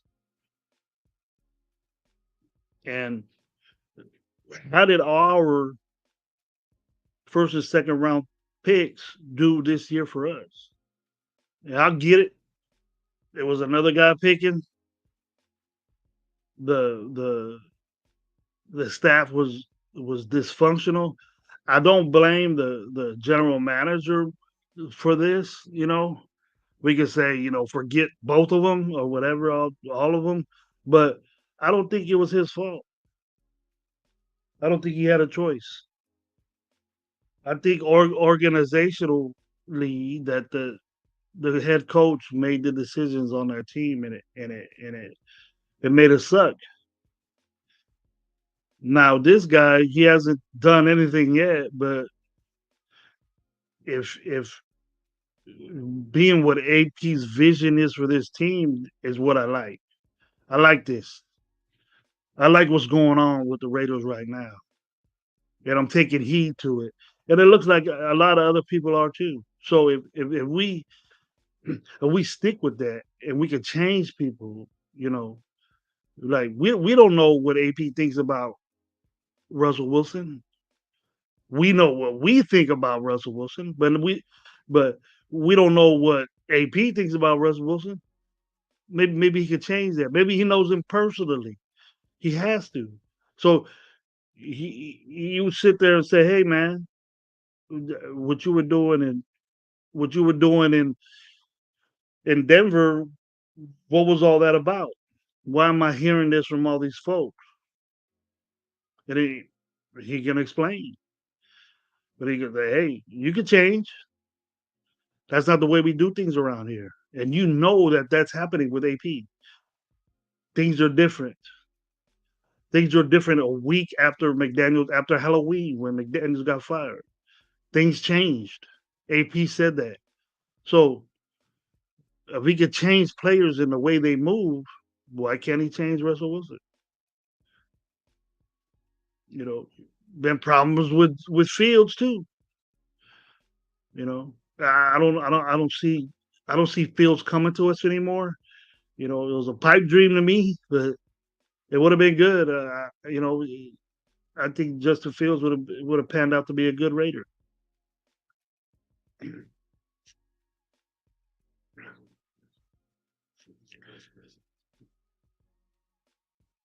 But on the JJ thing, man. So last night on a Raider Nation live chat, the chat was just disrespecting Josh Jacobs, saying that we have Zamir and we can draft a rookie quarter a running back and all this. The disrespect that we give Josh Jacobs nowadays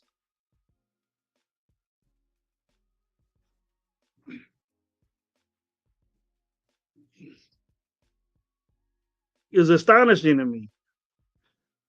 Now, I'm a running back coach and I love running backs. I know good ones when I see them, and Josh Jacobs is a damn good quarterback, running back.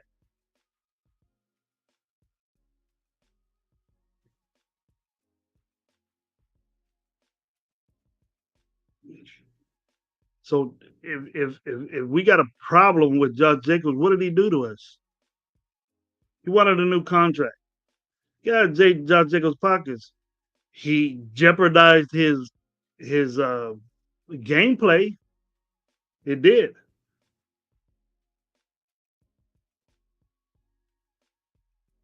I think it jeopardized his gameplay big time because he wasn't there during OTAs, wasn't there during training camp, he wasn't there during preseason. He had a very slow start. McDaniels wasn't using him, so that just topped everything off. But you know when AP came in, he started moving, started getting in better shape, started moving.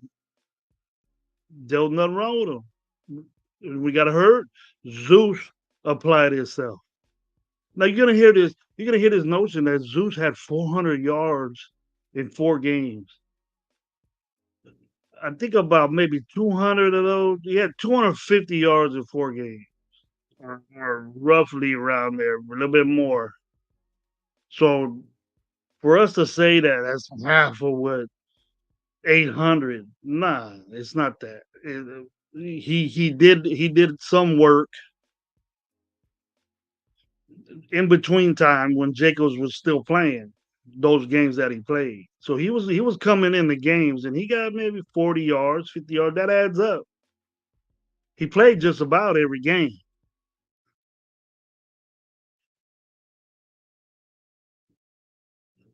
But I'm hearing other shows saying, well, he had 400 yards. That's half of what Jogger Jacobs got. No, he had two. The games that he started, he had around 250 yards.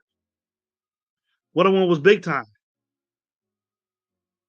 One of them was big time. I'm not saying Zeus is whack. Zeus is starting to look like a good backup and a backup role, but he's not starting material right now. Just off 4 games.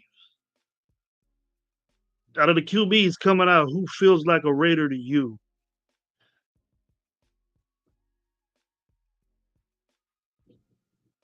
Hmm.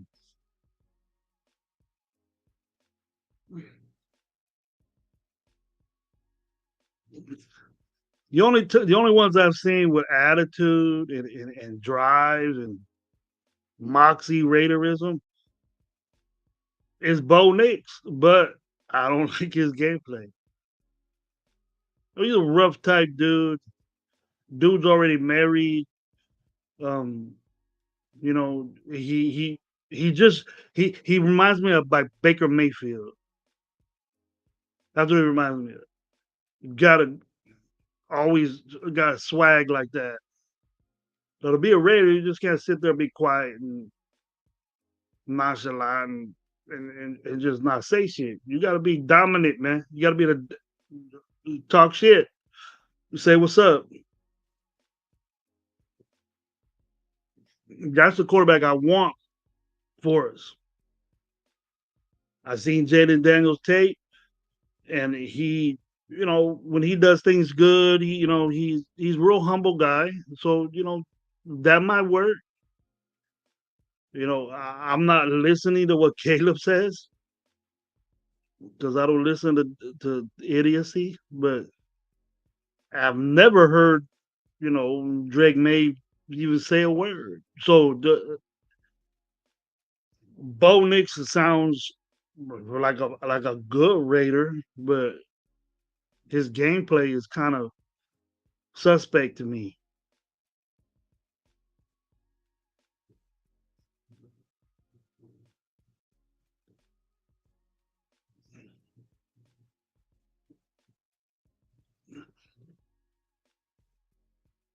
So NorCal said he's all the way jumped on the ship for Jaden Daniels. I like that, NorCal. I like that. But and I'm down with it, man. I'm down with it. Like, let me give you a couple of options here. The options that we've said. Um, if Jalen Daniels isn't ready, you're just willing to go with AOC again with that. Now it's a whole new system, whole new coach. We know AOC loves them. Whole new offensive coordinator, totally different offense. And with the limitations that he has,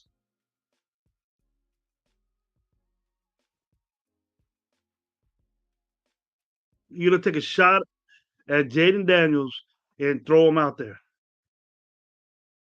He's gonna make mistakes.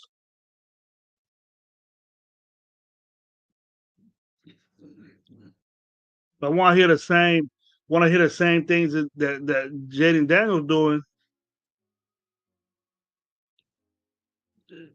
There's no competition between Jaden Daniels and AOC. Not to me. Jaden Daniels is the best quarterback right now on the team. When we pick him, he's the best one on the team now. But if he come, see, the thing is, bro, is that we're hoping that we get this CJ Stroud type thing, and and I'm not saying that you are, but everybody's doing it. Everybody's saying, "Well, Jaden Daniels could be the next CJ Stroud." No, no, that rarely happens, man. The percentage of that happening is unless it's like Andrew Luck was. You knew Andrew Luck was going to be good. You knew Peyton Manning was going to be good. Eli surprised something, but he's a Manning. The the genetics of football in that family is just going to be crazy.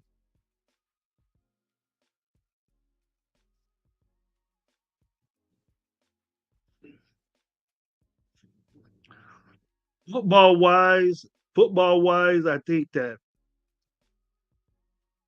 Aiden will have the upper hand because of experience, but physically, athletically, nah, man, it's no comparison right there. There isn't to me. To me, and what do you think? What do you think's gonna happen, Norcal, if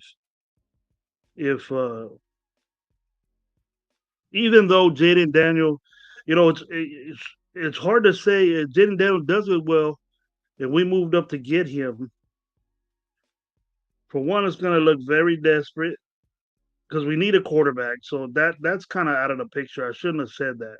But if if we're gonna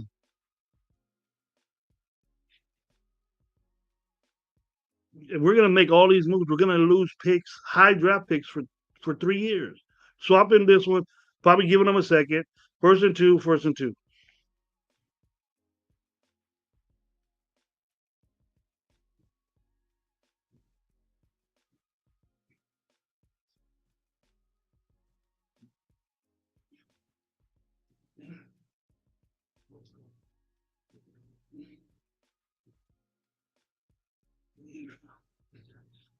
Afraid I was up just reading some comments. We just need a more mobile quarterback.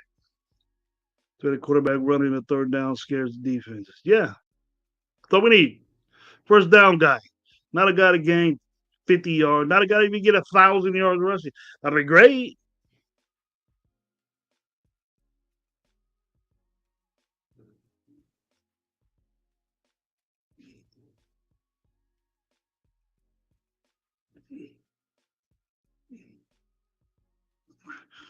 I agree with that. I agree with that, NorCal. But you still got to be smart with it. If these guys are asking so much, you still got to go. Nah, man, that's crazy. You're asking for two, and we don't know what they're asking for. We're just assuming it's gonna be a 1-2, 1-2, 1. We're just assuming that. We don't know what the deal is gonna be.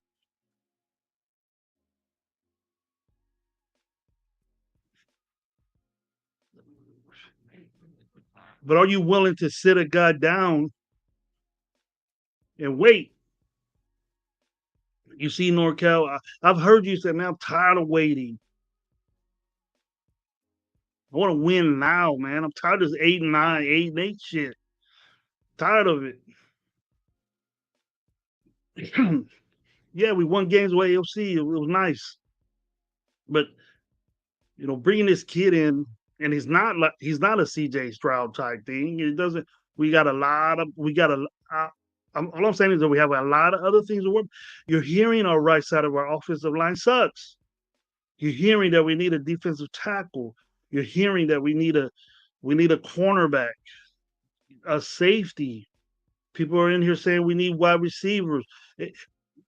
We're not going to have that elite guy to pick from college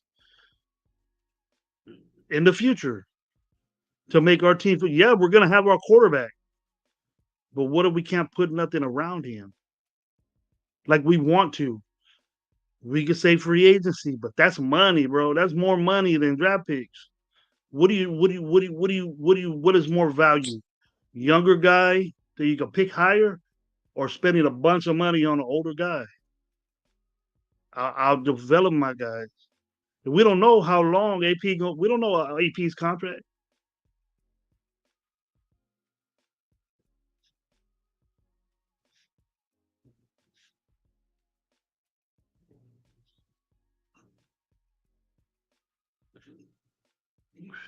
What if Jetty Daniels finally comes around himself on his fourth year, and then we got to pick up his option the next year?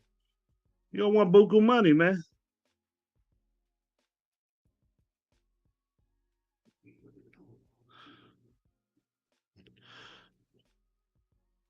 Oh hell nah, Beezy. Come on now. I've heard a lot of crazy shit. I know it's not coming from you, but nah. If they wanted him, I would say no. Nate Hobbs to me is going to be, if he's put where he's supposed to be. If we get a corner that pans out, and we have one. I'm talking Bennett. Bennett pans out the way we want him to be, and and and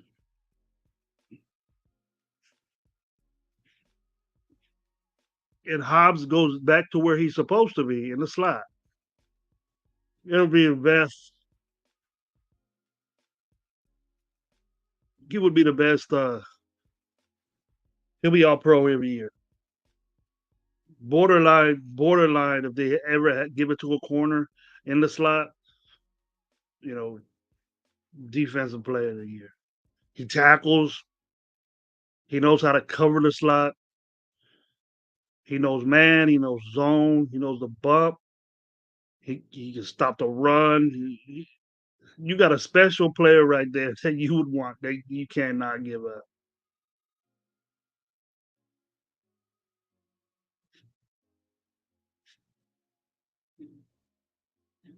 Everybody gets injured, Alfredo. Everybody, your beds are. I'm not even gonna say it. Someone on our team that's very, very good that we depend on so much could get hurt. And then how would our season be?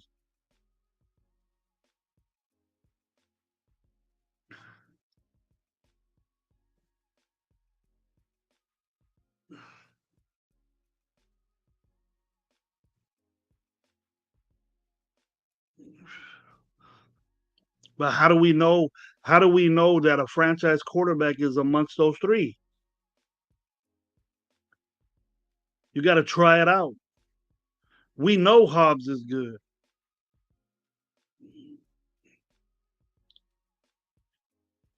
We know Hobbs is good.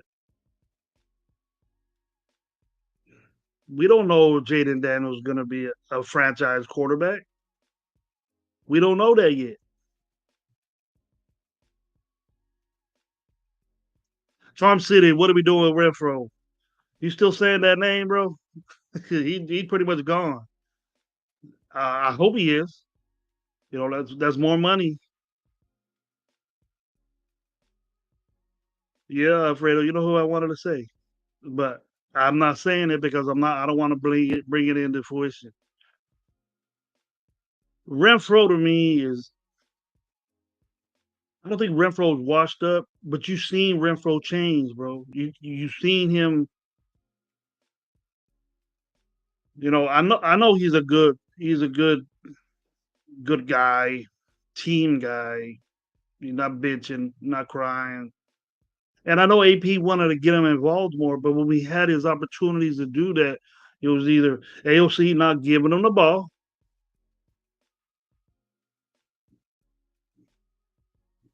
Yeah, but when we had his chance to get the ball, he didn't do nothing with it.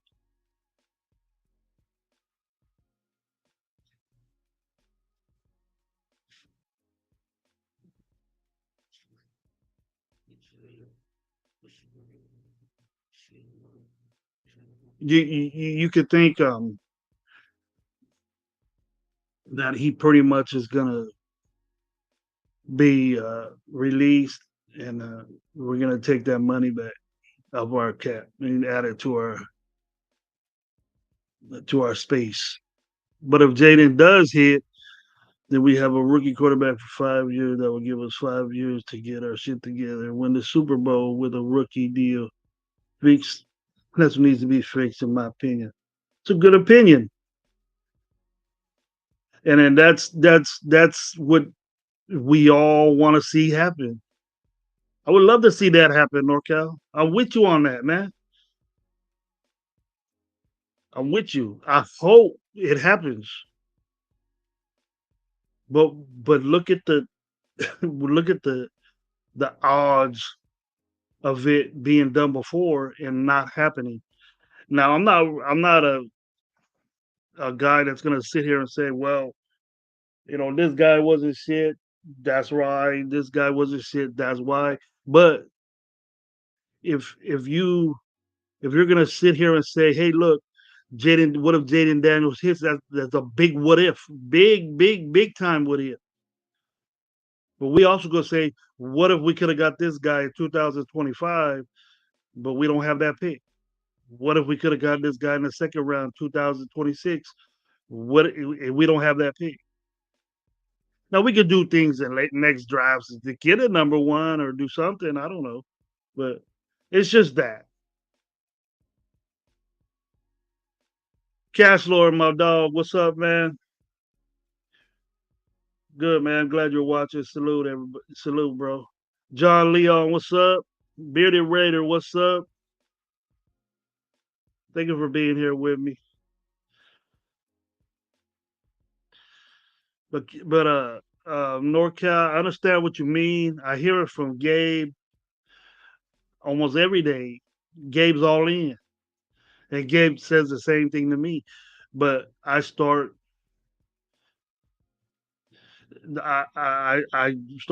doing my what exactly what I told you, that I would rather have instead of getting rid of all those assets, are we getting a liability? And it's not for sure. I want something that's for sure. Really, really, yes, sir. I think you should start right off the bat. I think you should start right off the bat. If we traded up and gave all those draft capital for JD5, would you be pissed, Gravy? I wouldn't be pissed. I would understand. But like I said, the next pick we have is in the third round. And most of the guys that I like, the offensive linemen, the defensive linemen, it's not, we're gonna sit there with with B team guys getting picked in that could be developed, and we're gonna have to wait for these guys to develop. And I told you that I'm done. I'm done waiting. That's why I was so skeptical with Wilson this year. You know, why did we pick Tyree when we knew he was hurt? We knew he wasn't going to be there, and we just drafted him on potential and his high ceiling. Okay, but what did he do for us? You know, we had to move him to another position because it wasn't working out. What he was drafted to be, a defensive end. It reminds me of what we did to Cleveland Farrell. We already made that mistake, drafting Cleveland Farrell too high. He wasn't a defensive end, so we said the guy was downwhere near an outside linebacker, damn near. They moved his weight around. They want him to be 250. They want him to be 260. They want him to be 300. They just fucked with him, and that's the type guy we got. But people don't realize that Cleveland Farrell was a very good run stopper. That's what I seen, and that's what he did at Clemson. He wasn't even the best defensive lineman in his college. They just went off the national championship game where he dominated that game by himself because they were so they had a defensive tackle. I think that's a free agent right now that they were more worried about than Cleveland Farrell, and that's how he had so much room to get all those sacks in the national championship game. Yeah, the draft feels so far away, but I'm looking forward into more free agency.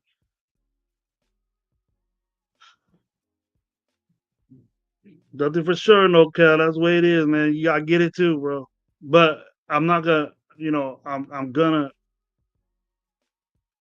I hope everything works out, and these guys are smart, so they know more about this draft shit than I do. So if all in all, if it becomes a good, if Jaden Daniels blossoms into the, I want to be better than CJ. So he if we get a guy like that, then and if he develops like that, then shit, I'll take it. I'll take it. Oh, we got Afakazi back. His vet must be right down the street. What's up, Afakazi? You back? What's going on, man? Good to see you back. Still shooting live. I thought I'd come back. Why not? It's good. Yeah, I'll stay on, man. I'm getting a lot of questions. I'm getting a lot of things on here. Saying what we would do and how do we feel about trading up and things like that. And I'm just giving my opinions that I'm not really for the moving up so far and losing the future, but Right. we also talked about some other guys that were in the draft. I know you're not really and got a lot of insight for the draft, but Right. I don't have insight on just, prospects, but in terms of like, do I want us to? You talk about trading the farm, and yeah, like I get it. It's gonna cost a pretty penny if we are to move up. If indeed Jaden Daniels or whoever is our guy, and we want to solidify getting said player, because by the time we're picking at what's our pick again? I forgot. which one? 13. 13. Because we don't believe at 13 we're going to be able to get our guy. Our guy's not going to fall that far. Like, I've said it before, like, for me, like, yeah, I understand, like, a lot of the, I guess, skepticism about trading the farm to get said pick. I mean, there's a lot that can go wrong, and it's costing us our future. We're banking on our future on said pick, and if it doesn't pan out, it's going to set us back. But on the flip side of that, what if it goes right? What if we find our guy that's going to take us to heights we haven't seen for years, decades, since I've been a fan. You know what I mean? Like, it starts at the quarterback. If you can find a guy who can take us into the future and beyond, to the playoffs, to the Super Bowl in time, you know what I mean? Like, for me, that's picks well spent. And I said it before. Like, for me, I feel like the time is right. The time is now. With Antonio Pierce at the helm, if there's a guy that he believes can get us to said heights, so be it. Let's swing for the fence to see what happens. And we've got Aiden O'Connell. Like, I mean, he's at least proven that he can win some games, and he is capable of doing the job if it goes wrong. Because we're going to have him on our roster for at least another 2-3 years. So that's my take on the situation. I'm all for if we have to trade up, so be it. I think the time is now. So that's my personal take on that. Well, to get a better quarterback, it's always a good time for me. But if right, it's just we don't know what the asking price is from the Bears. You know, we're just assuming all these picks. You know, no one knows, but everybody has these numbers. It's right. 3 years of picks. 3 years of Wouldn't picks. it be nice if it was the same price? I highlighted this point on a previous live. Wouldn't it be nice? And it's not going to happen. I get it. But do you remember 2013, how much it cost another team to trade up for the third pick that we had that year? What was it? They only gave up their. So we traded back in the first round to pick 14, I believe. That's the year we took DJ Hayden, which didn't pan out for the most part. But anyways, we gave them pick 3. We got pick 14, I believe, and a second rounder, and that's it. That's all it costs. That's it.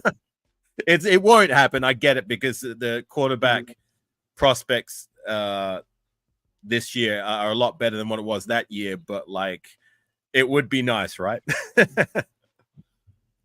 Now it's we're looking at picks in 2026. Yeah, I know.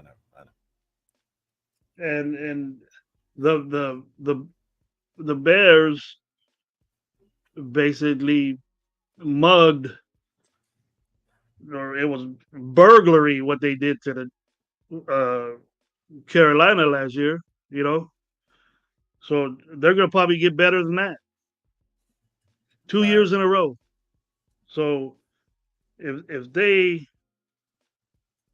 I would want to hear, you know, we don't go to number one. And believe you me, Avocado, we're not the only ones. We're not the only ones that are going to be trying to get to number one too, because yeah, I know. It's going to cost other us teams a lot. A lot. I know. But You know, like, it's say, like hey, I said, if we find our guy, then that's draft capital well spent, right?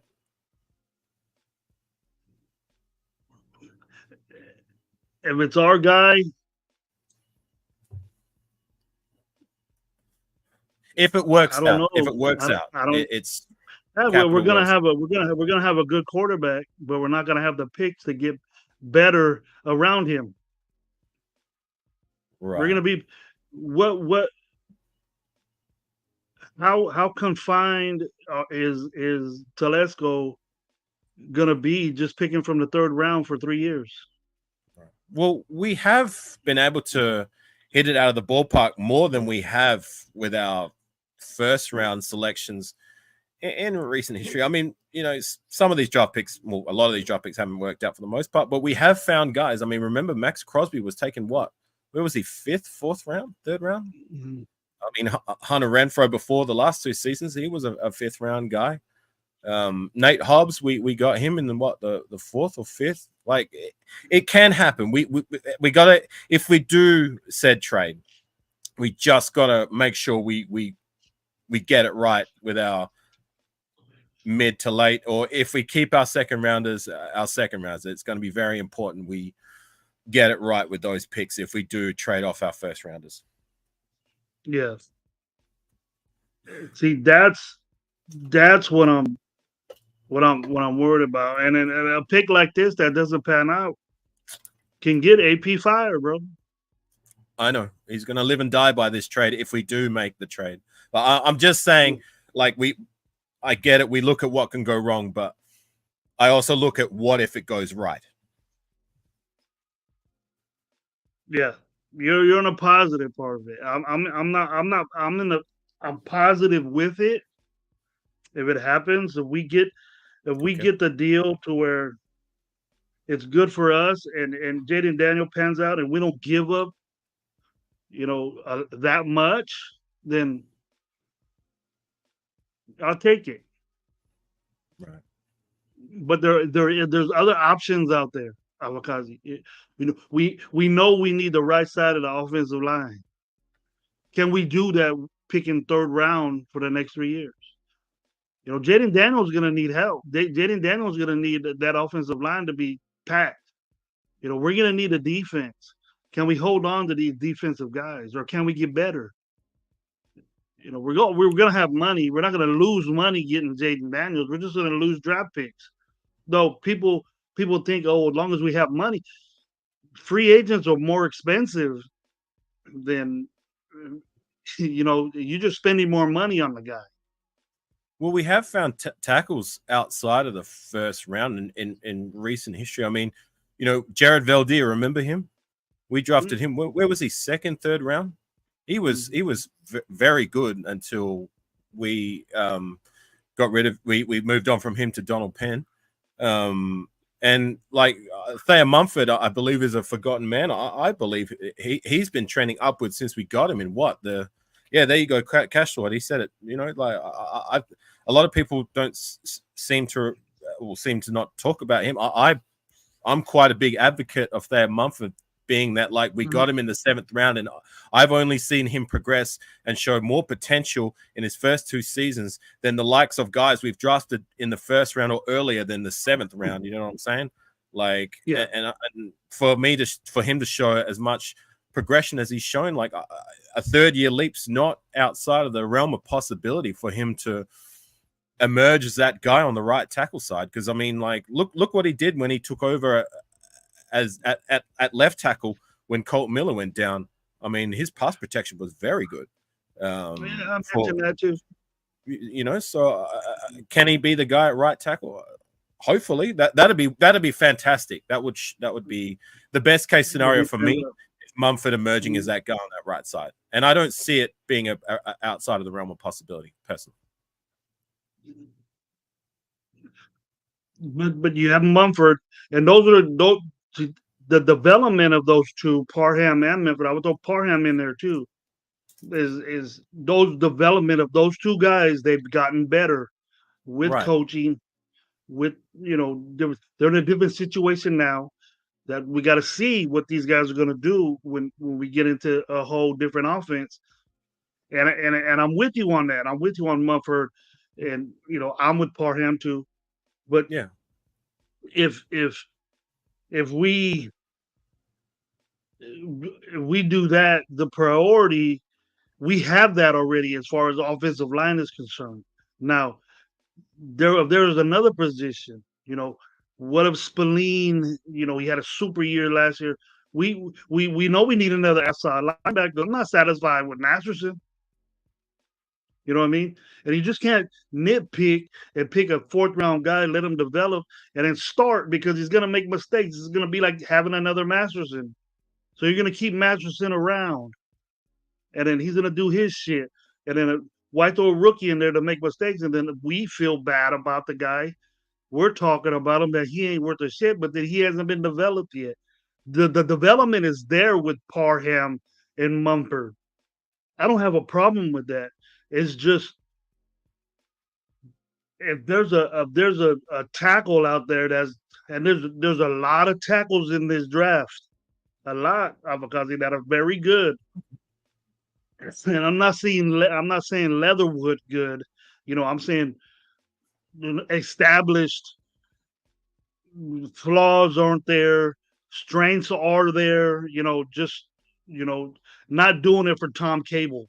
You know what I mean? Right. AP knows what an offensive tackle can do to a defensive tackle. Right. It's just not. And the guy we got is a younger protege of Tom Gable, and in our when Cable was a younger coach, And that Cable, as much shit as everybody talked about him, he's a damn good offensive line coach. Very, very respected offensive line coach. So if and what I'm saying this for is that because we're going to be in a zone type offensive line. Now, those guys aren't going to be handed to us. We're not going to get the best. We're just going to get the okay. We'll develop him. You can't win in the NFL when a guy's being developed during game day. Right. You got guys out there that are going to be ready to play. Those are the guys that we're going to eliminate ourselves from for 3 years. 3 years, Afakazi. I get Those that. guys are going to be eliminated from our grasp. So how do you feel about that? Well, first things first, in regards to Masterson, like, I mean, it's no secret, like, he's one of my guys, but at the same time, like, for me, he's nothing more than, like, he's a good role player. He's not a starter yet, you know what I mean? Like, he plays his role, and I feel like he does that decent enough. I mean, he sits behind Spillane, who was very good last year. Diablo, I thought, was decent enough. So he's not a starter until proven otherwise. So I mean, you know, we can get better at the linebacker position, but like, Masterson's a depth guy, so I'm not going to be too harsh on a depth guy, an undrafted free agent as well. Like, I mean, he's only been trending upwards, like showing progression, doing some things. Like, that's all I've asked. That's all you ask from a undrafted free agent, is if they can crack the roster and make even just a little bit of an impact. Like, I'm not asking them to be starters year 1, year 2, but if they can see the field and do some things, cool. You know what I mean? Like, I by no means am saying, as much as he's my guy, Masterson's a good player or a good starter. Like, he hasn't proven that to me that he's that, but he's a decent enough role player, and I believe there's a spot for that, as well as on special teams. But like, linebacker position as a whole, yeah, I believe we can get a third guy who can be a good player in time. Like, I'm with that too. But in regards to the tackle spot, like, so you're saying that this year's draft class is loaded at tackle. Do you believe there's guys that may be there from round 2 onwards that we could look at and possibly give some competition for the likes of Mumford, or be a backup swing kind of guy and come in if who we have on our current roster, or if we go out in free agency and get someone there, like, that can maybe be the guy in time? Is that what you're saying? I'm saying that there's going to be in the top 10, there'll probably be 4 offensive tackles taken. Right. Maybe so 5. If we don't go quarterback, if we stay fast at 13, is that your number 1 priority? If we don't address it in free agency, you're looking at tackle. Yep. Okay, I got you. And there's legitimate right tackles that are very good, ready to start. Okay. At those positions. And it's not flashy. It's not a big name. You know, it's not. But I see people in different chats saying we need an offensive line. So, if we have Mumford there, and you know, Mumford's somewhat inconsistent, but he has range. He can move around. Like I've always said, that Mumford can take over for Miller. Miller Miller's going to be, you know, when we have to do this for Miller, he's going to be 3 years older. He's probably going to be over the edge already. Max is going to be 3 years older. You know, these guys are going to be Hobbs is going to be 3 years over. Jack Jones is going to be 3 years over. Jacobs is going to be 3 years older. So we're not going to have that opportunity to get the elite players that are in the draft because we made this move. So we better be 100%, and I'm saying 100% that it's going to pan out.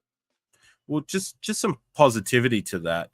And I've said this a few times on other lives, like, in regards to Mumford, in his first 2 seasons, I've seen more progression and potential and production from him than I did from, say, the likes of Colton Miller, Alex Leatherwood, what's his face? Brandon Parker in their first two seasons. I mean, Colt Miller, yes, he panned out in time, but remember, he struggled his rookie season. Year 2, he started to, trend upwards and showed like he could become the player that he is now. Like, he's a very good left tackle. He solidified that role for us since we drafted him in 2018. But just perspective with Mumford, like, we drafted these cats a lot higher than what he was, and I've seen a lot of potential from him year 2. Because for me, year 1 and year 2, I give you concessions if you're going to at the very least show that like you're trending upwards and that you're getting better, and that in time you can be the guy. And for me, Mumford has showed me that he can be the guy. Has he solidified the role yet? No, I don't think so. But at least he showed that he can. I mean, year 3, that's for me when players show like whether they got it or they don't. Much like they did last season. I mean, look at the third year guys that took leaps. I mean, Malcolm Kuntz finally showed up, and it proved to be better than what I imagined he could be. You know what I mean? And he's only getting better. Divine Diablo, I thought, had a third-year leap. Like, the jury's still out on him, but I thought he did decent enough. Nate Hobbs returned to form. I thought he played very well. Was that money backer last year, going back from playing? He struggled in year 2 on the outside, granted, like injuries, but I thought he played that role very well. And who else am I missing? Who else do we draft? 2021. Trayvon Morig. Had a return to form, so to say. I thought he was very good. So, I'm just saying, like this. You get concessions for the first 2 years. In your third year, you show that you either got it or you don't. And those 4 guys from 2021 showed that, like, that they're good pieces of our roster, and they deserve to start and play significant roles with us currently and our future. They were picked, they're low picks, and then they developed. Yeah. First 2 seasons, they took their licks, but then year 3, as long as you come around by year 3, I'm good with that. But they aren't quarterback off of Kazi. That's what I'm saying. Yeah. How many years are you going to give Jaden Daniels to come into? How many years you want to wait? I'm still going to give him those 3 years. But, like, I guess with quarterback, you got to show more potential. You know what I mean? Like, say what you will about Derek Carr. You know what I mean? But for me, like, I'll look at Derek Carr in his first season. He wasn't great, but he wasn't bad. Like, I remember watching him in 2014 and seeing enough to say, you know what, I can see him being the guy moving forward. Year 2, he was actually really good. By year 3, remember, he was being talked about being he was in the MVP candidate talks.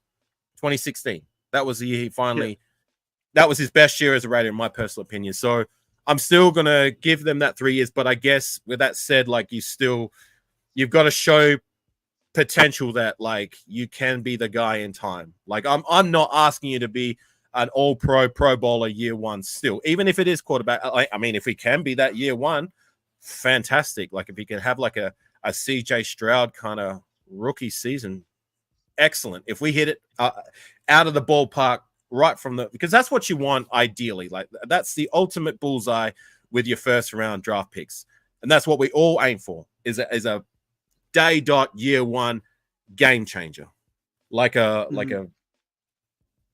Khalil Mack, like a Josh Jacobs. I know he wasn't a first rounder, but a Max Crosby. You know what I mean? Like from day 1, game changers, bullseye type picks. That's what you ideally aim for. Like, the very least expectation is a good starter, a decent enough starter if you draft in the first round.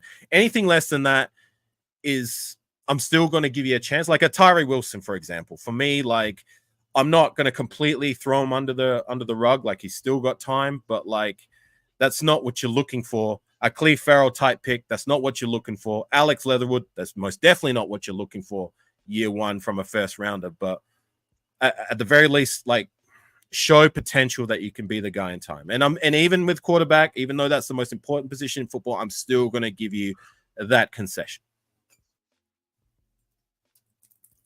great view, great insight. With the Colton Miller, Colton Miller was John Gruden's first draft pick that he got, He and was. he was in the same situation. Yeah, he struggled. Third He round pick, struggled year one, third but round pick. granted he was injured, but he struggled. But he was in an offensive line that was one of the best offensive line the Raiders ever had. Osamele was there, Hudson was Rodney Hudson. there, Yeah. so he was in a good situation. Our Right. center was bad. Our center's bad now. Our right guard's bad now. Our right tackle is somewhat iffy. We got two guys. We got that huge guy that's locked up somewhere in reserve, and then we have Mumford. And I just think that because I don't want to wait 3 years for this dude to come around. Bro. If we trade all these assets to right now, give him the nod, start because we know that he's way better than AOC. So is that what your plan of attack ideally would be?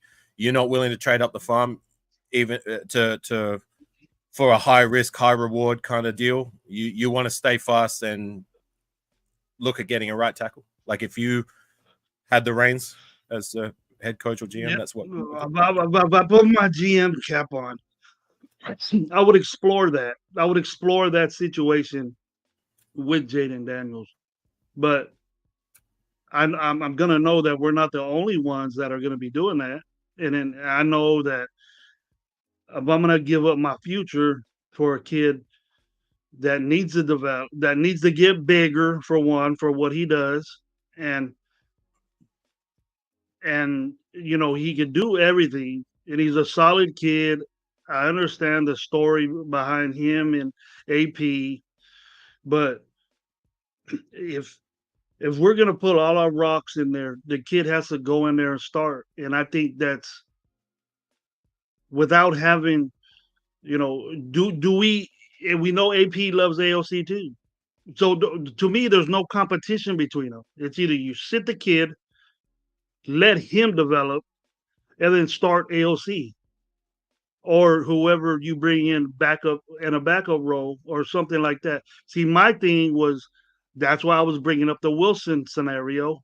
You can still get Wilson and you can still get Jaden Daniels. But AP was said we don't need no band-aid. Right.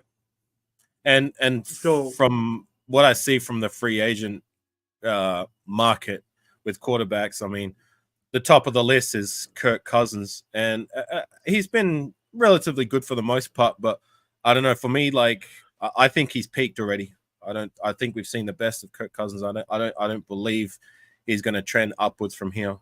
But I stand by what I said. Like I mean, like I said before earlier. Like yeah, I get the apprehensiveness about trading the farm, and if it goes wrong, it's going to set us back. But I also, like I said, look at what can go right. I mean, if we believe that there's a guy that's there in that top 3 range that can take us to heights we hadn't seen at the quarterback position for the longest time, then so be it. We got to do it. And if it works out, that's draft capital well spent. It will be, but you're still gonna be strapped with those picks. But if you get your quarterback of the future or a franchise guy, like what everybody says, we got to do what we have to do, low budget wise, getting them an offensive line. Right. Well, like we said, we've got guys there. There are. It's not like totally terrible. I mean, Miller's still around. Mumford's there. He's developing. Parham's there. Like Andre James, he gets a bad rep, and maybe deservedly so. But like, I feel a lot of the bad press about James is he's never going to live up to Rodney Hudson, who was the best center in the league for the longest time, or one of them at least. Yeah. And before that, we had Stefan Wisniewski. He was very good too, Before him, we had Samson Satelli, who was good as well in his own right. So we've always had that kind of recent history of good centers.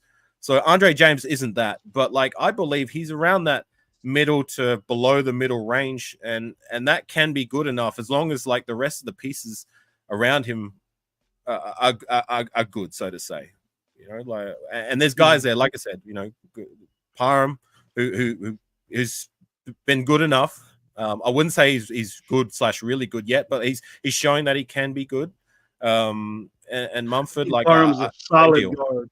He's solid, He's and a he's solid, only solid it's guard. year 2. So come year 3, what can he be? Can he take another step to his game? You know what I mean? He's young and he's showed. It's like I said, as long as you're trending upwards, you know what I mean, from year 1, then that's all I ask. So yeah. There's something I want to ask you, person. Should the Raiders keep Amik Robertson? Yes. Yeah, a couple of lives way back in the day. Me and Alpha Kasi used to have a little battles with Amik, and I've always been down with Amik. Yeah, Alpha Kasi was somewhat suspect of him. What now that he's a free agent? What do you think about Amik now? Well, it's no secret. Like you just highlighted how I felt, and I thought that was justified. His first 2 seasons, he wasn't good at all, and I thought preseason 2022 he was outplayed by other guys that we had at the time. So I was literally singing on my own lives for him to be gone. However, we kept him, and he turned out to be better. He played well beyond my expectation. He was making plays. I mean, granted, he took his licks, but it's like I keep saying, for what he learned to do year 3 was for every punch that he takes, he's learned how to punch back, and he made plays, and he showed that he deserves to be on our roster. And I'm the kind of guy who's willing to admit, like, I don't get it right all the time. Like I got it wrong with Amik, and I'm happy to admit that when it's beneficial for the Raiders, I'm more than happy to come out and say, yeah, I was wrong about him. You know what I mean? Like I went from being a big Amik critique to being an advocate for Amik.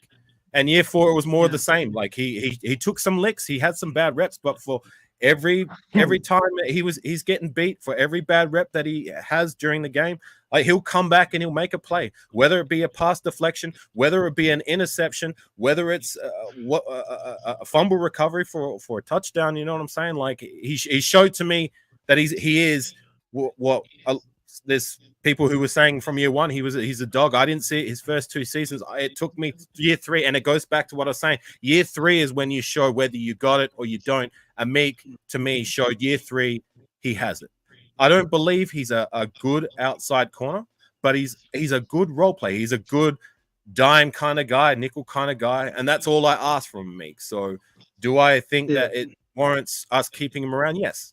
And I believe he wants to be around. I believe he loves the culture that we're building in that secondary, you know, with guys like himself, with guys like Jack Jones. That's my guy. I love what I see from him. I believe he's got a long future with us as long as Antonio Pierce keeps his head screwed on. Like I haven't seen a playmaker at our corner position like him for, you know, since, you know, when Dave Amerson first rocked up here, and since Namdi. Like we've been trying to find that guy on the outside, and we've been drafting cats and bringing them in the room. I just talked about DJ Hayden. Gary Conley's another one. Not Amik, Damon Arnett. Do I need to say any more? No, I don't. Like we've tried and we just haven't found it. But I think we found the guy with Jack Jones. But like those secondary guys, I think is a good enough young, and I like to stress young secondary room for Amik to have a role. And like I said, I believe he wants to be here. So my final answer is yes. I believe bring him back on a decent enough deal to make him feel like he's wanted and that he belongs here. And I believe that he does have a role to play in our future. So, yes. God, I got Ocasio and Mick Anderson train. That's good. Even though it took 3 years, but it's all right. He had to show it for me, and he did, and I'm happy to say that. And in regards to Tyree, the same thing I've said about like your first 2 seasons. I'm gonna give with Tyree. Although I will stress, like, year one, it was underwhelming. Granted, he had injuries coming into his rookie season, and granted, like we shifted him around to defensive tackle where he did play better. But at the same time, like, for me, so far, he's only showed that he's a good role guy, decent enough at best for now. And that's ideally not what you want year one. And I see you bringing up Khalil Mack only had 4 sacks. Well, you got to remember, like, Khalil Mack, he didn't play on the defensive line for the most part year one. He only transitioned to end full time year 2, and the rest was history with him. So I believe he still was good. I still believe he made that all rookie team year one. So yeah, like, I know people look at the sack counts with Khalil Mack, but again, you got to remember, if you remember 2014, he played linebacker for the most part alongside the likes of C.O. Moore, and I believe we had, who was it, Malcolm Smith at middle linebacker. He's a great outside linebacker. Great outside linebacker. Right. So year one, he wasn't full time on the defensive line. When he transitioned to defensive line, the rest was history. You know what I mean? Like, you saw what he was, and for me, the top 3 Raiders on the defensive side of the ball in the last 2 decades is him, Charles Woodson, and Max Crosby. No, I'll agree with you. I'll agree with you on that.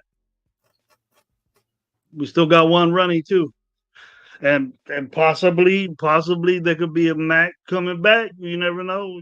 Maybe they might push them back. I think it would mess up Kuntz's development. You know, bringing Mac in, but I want to see Kuntz just unleash and see what he can do. You know, just give him that year. But yeah, I was very happy with what I saw from Malcolm Kuntz year 3.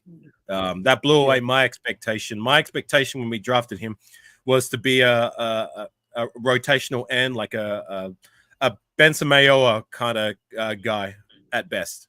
But the leap he took year 3 when he was given the opportunity, it was a blessing in disguise with what happened with Chandler Jones.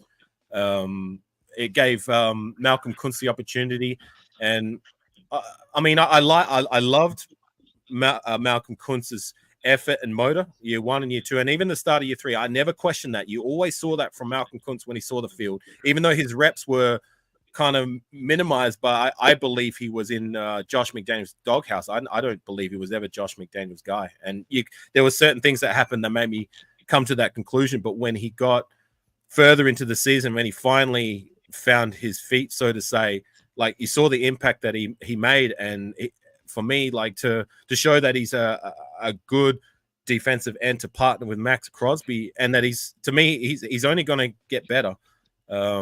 So yeah, like, the emergence of Kuntz was very pleasing to see. I actually bought his jersey 2 months ago. I'm still waiting on it. So yeah. Did you? Yeah, I did. That's good, man. I like Kuntz. I like his swag. Even though you don't see much of it, but when he's on the field, bro, that's it. That's it.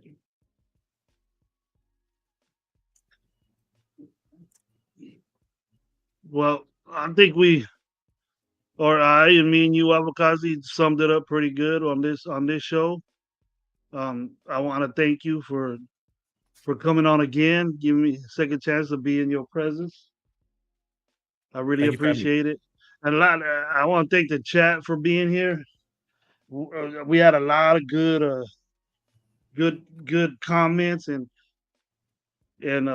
debates and what have yous on there. So I think it was a pretty good show, man, all in all. So thank you, Avocazzi, for being here. Thank you for having me. I'm going to do another one next week. I'll send you the link, the right one. For sure. I did the same thing I did with the first one I ever had, but I just need to copy It's an easy mistake to make. I've done it myself, but yeah, you had me on, man. I forgot. Yeah, always, bro. But I just want to finish off with just real quickly. Like, I do want to see more from Tyree, because, you know, like I said, you don't draft in the top 10 for a rotational guy. You draft there for what ideally can be a centerpiece for your defense or offense, or whatever side of the ball you're on. And I'm willing to give him concession for development year one, but at the same time, I don't want another Cleve Farrell type of pick where you're good in certain areas, but you're not the guy full time. That's not what I want. Top 10, but Tyree has time. Yeah, they mess with him so much because they mess with his weight, they mess with his positions. I don't blame him. You know, I don't I don't I don't blame him for messing up. You talking about And Cleve or Tyree? whether Khalid Farrell. You know, he was he a defensive end? Was he a tackle? Was it a backer? They were fluctuating his weight. You know, they were telling him to lose weight, to gain weight, but all in all, no matter what position he played, he stopped the run. Right. But whatever way you want to cook it and cut it, fourth, like he wasn't worth the third pick overall. no, And he wasn't. He wasn't. And it wasn't his fault that he was picked that high. You know, somebody was so much in love with him, they picked him there. So they thought very highly of him, and it was a mistake. And for one simple reason that the Raiders make these mistakes over and over. And you've seen it over and over and over. What's different? What's so different about now? Right. Well, you know, we time didn't to be give different, up. right? It's time to be different. We didn't give up picks. We didn't give up picks to go get Cleveland Farrell. We just sucked enough to be number 3, you know, or 4. But we sucked enough to get Leatherwood. But now I don't think we're at that situation where we need to give all that up. You know, we worked hard to be 8 and 9 this year. You know, it was a good. We've seen some good and we've seen some very bad, but you know, if we're gonna move up to get a rookie and give up so much, I just don't see the point in it. And I like I said, I only stress that, like, I look at it like, okay, it can go wrong. If it goes wrong, we messed up. It's more of the same, right? Like, how many times have we messed up with our first round? But I'm just looking at the possibility of what if we get it right? What if we find the guy? What if he takes us to heights we haven't seen at the quarterback position, the most important position in football? You know what I'm saying? Like, well, have we done that? Why can it not be us? Why can it not be us for one time, just one friggin' time, that we get it right in the first round and we find this guy that can be what I said the possibility can be? You know what I'm saying? Like, because if it does pan out, Telesco's going to be GM of the fucking year. You know what I mean? Right. And AP is going to be coach of the year. But we're all going to think that as the nation is concerned. But if it doesn't, it doesn't. It's more of the same, right? The excuses, and I'm sorry, I'm going to have to say, I told you so. But I'm not going to do that now. I'm hoping, but I'm wondering, I've never looked this up. Have we ever moved up from that? I know Davis did it once, but I don't think it was to top 3 or 1. He didn't move up to get Jamarcus. No, I believe we had that pick. I don't believe we traded up. We were the worst team. That was just a shade before my time as a Raider fan, but I'm about 85% certain that we had the number 1 pick that year, and it turned out to be how it turned out. What I wonder if we ever moved up to get a guy that far up. I wonder. I don't think it's ever happened. So this might be a first time. This might be a first time for. Yeah. Well, we've been bad for a while, Avocado. So yeah, I know. You know, I know. But I have so much. I'm excited about this season. You know, I wasn't. There's some seasons where you go, you know, I don't know, but then, you know, I was excited that with the regime, and I was excited about the offense. Really, I wasn't a McDaniels cat that really liked them, but just the offense alone, I liked. I never And I was. thought we were going to do It's better. no secret about Yeah. my displeasure with Josh McDaniels. Although I was willing to give him a chance, I wanted to be wrong about him, and I was hopeful rather than being a believer. And we all know how it turned out with McDaniels. But like, I was on the other side of the coin.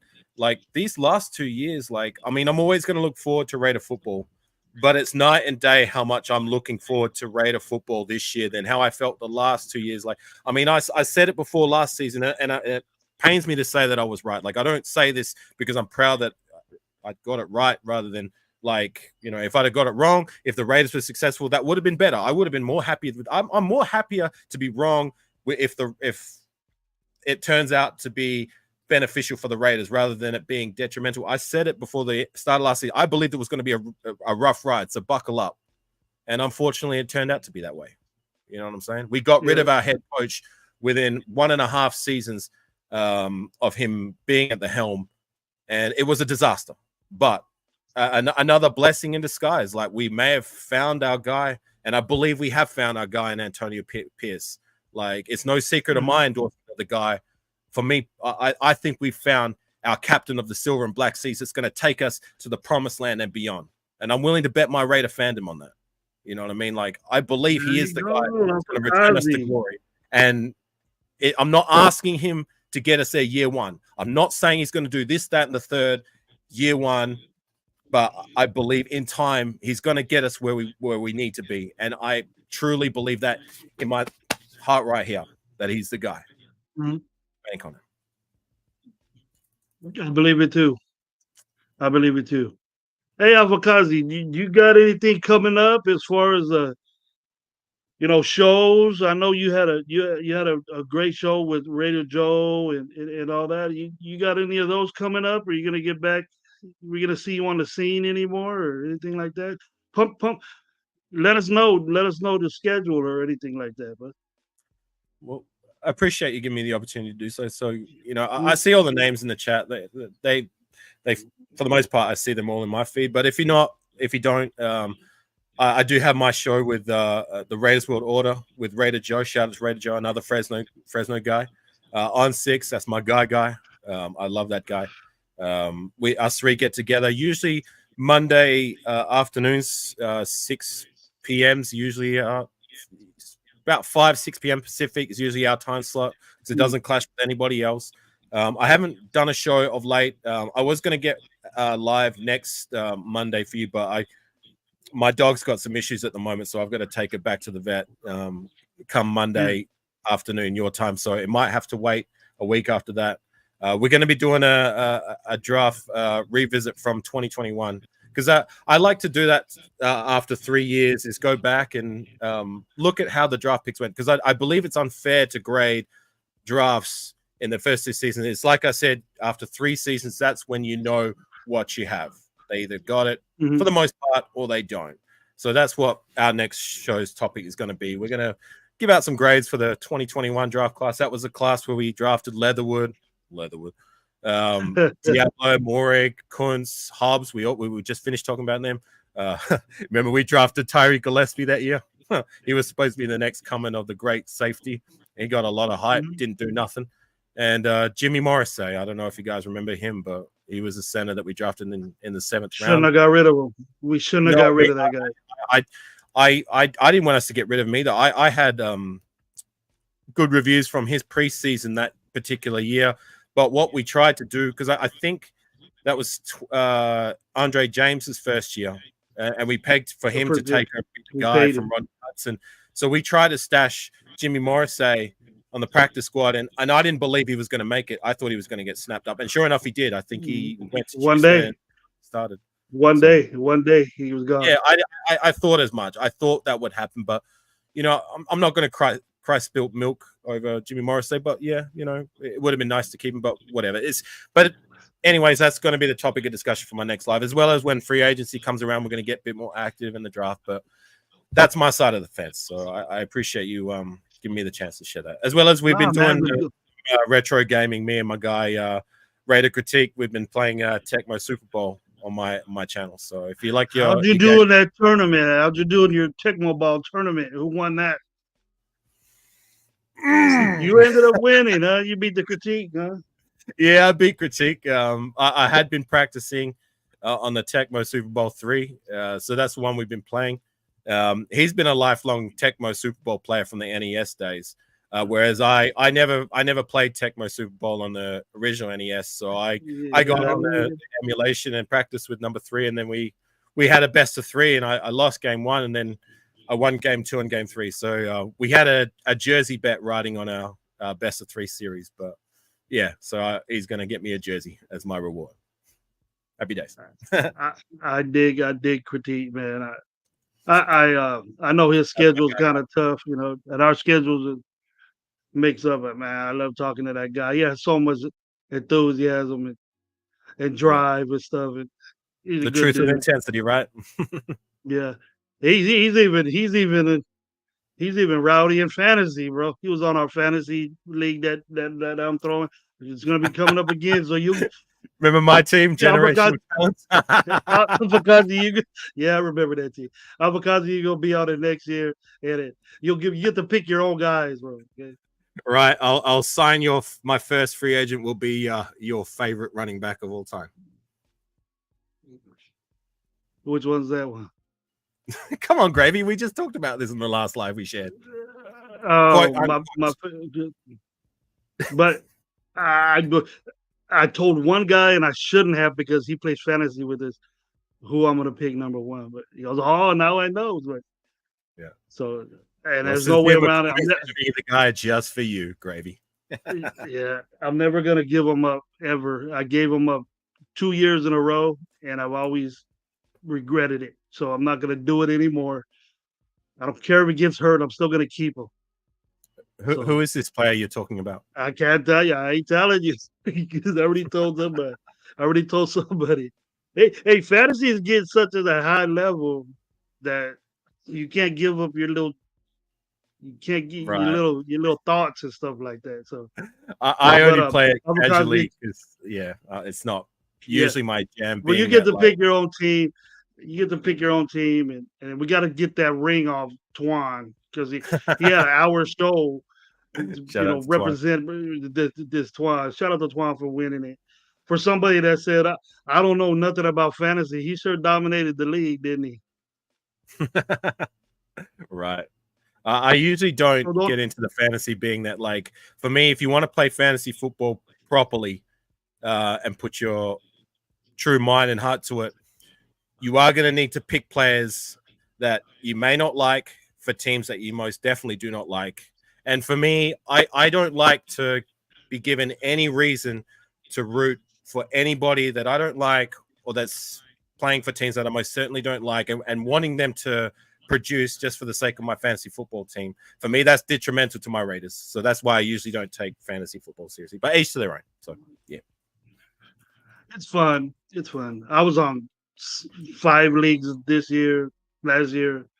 Now I'm on 6 basketball ones. So fantasy's cool. But again, Avocado, thank you for coming on the show twice in one day.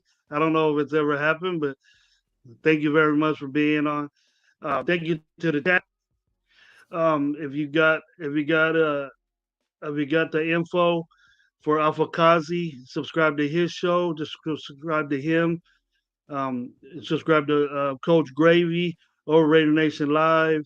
That's me, Gabe, and Dirty Low. Hit us up, make our subs, and pump this channel up. My channel is also Raider Nation Live, and also Avocado and his NWO New World Order Raider stuff. Yeah, do so that. Raiders World Order. So if a lot of Raiders people World Order, struggle to type in my name because it's unique. Afakazi Raiders. It actually means half Samoan. So I'm born Australian, half Samoan. Shout out to my 10,000th cousin Samoan Raider who's full-blooded Samoan. So that's what it means. But if you type that in, AFAKASI Raider. Otherwise, just type in Raiders World Order and you'll find us. All right. Then again, that's it for the Stogies with Coach Gravy, along with Avocado. You guys have a wonderful night. Stay safe and have a good weekend.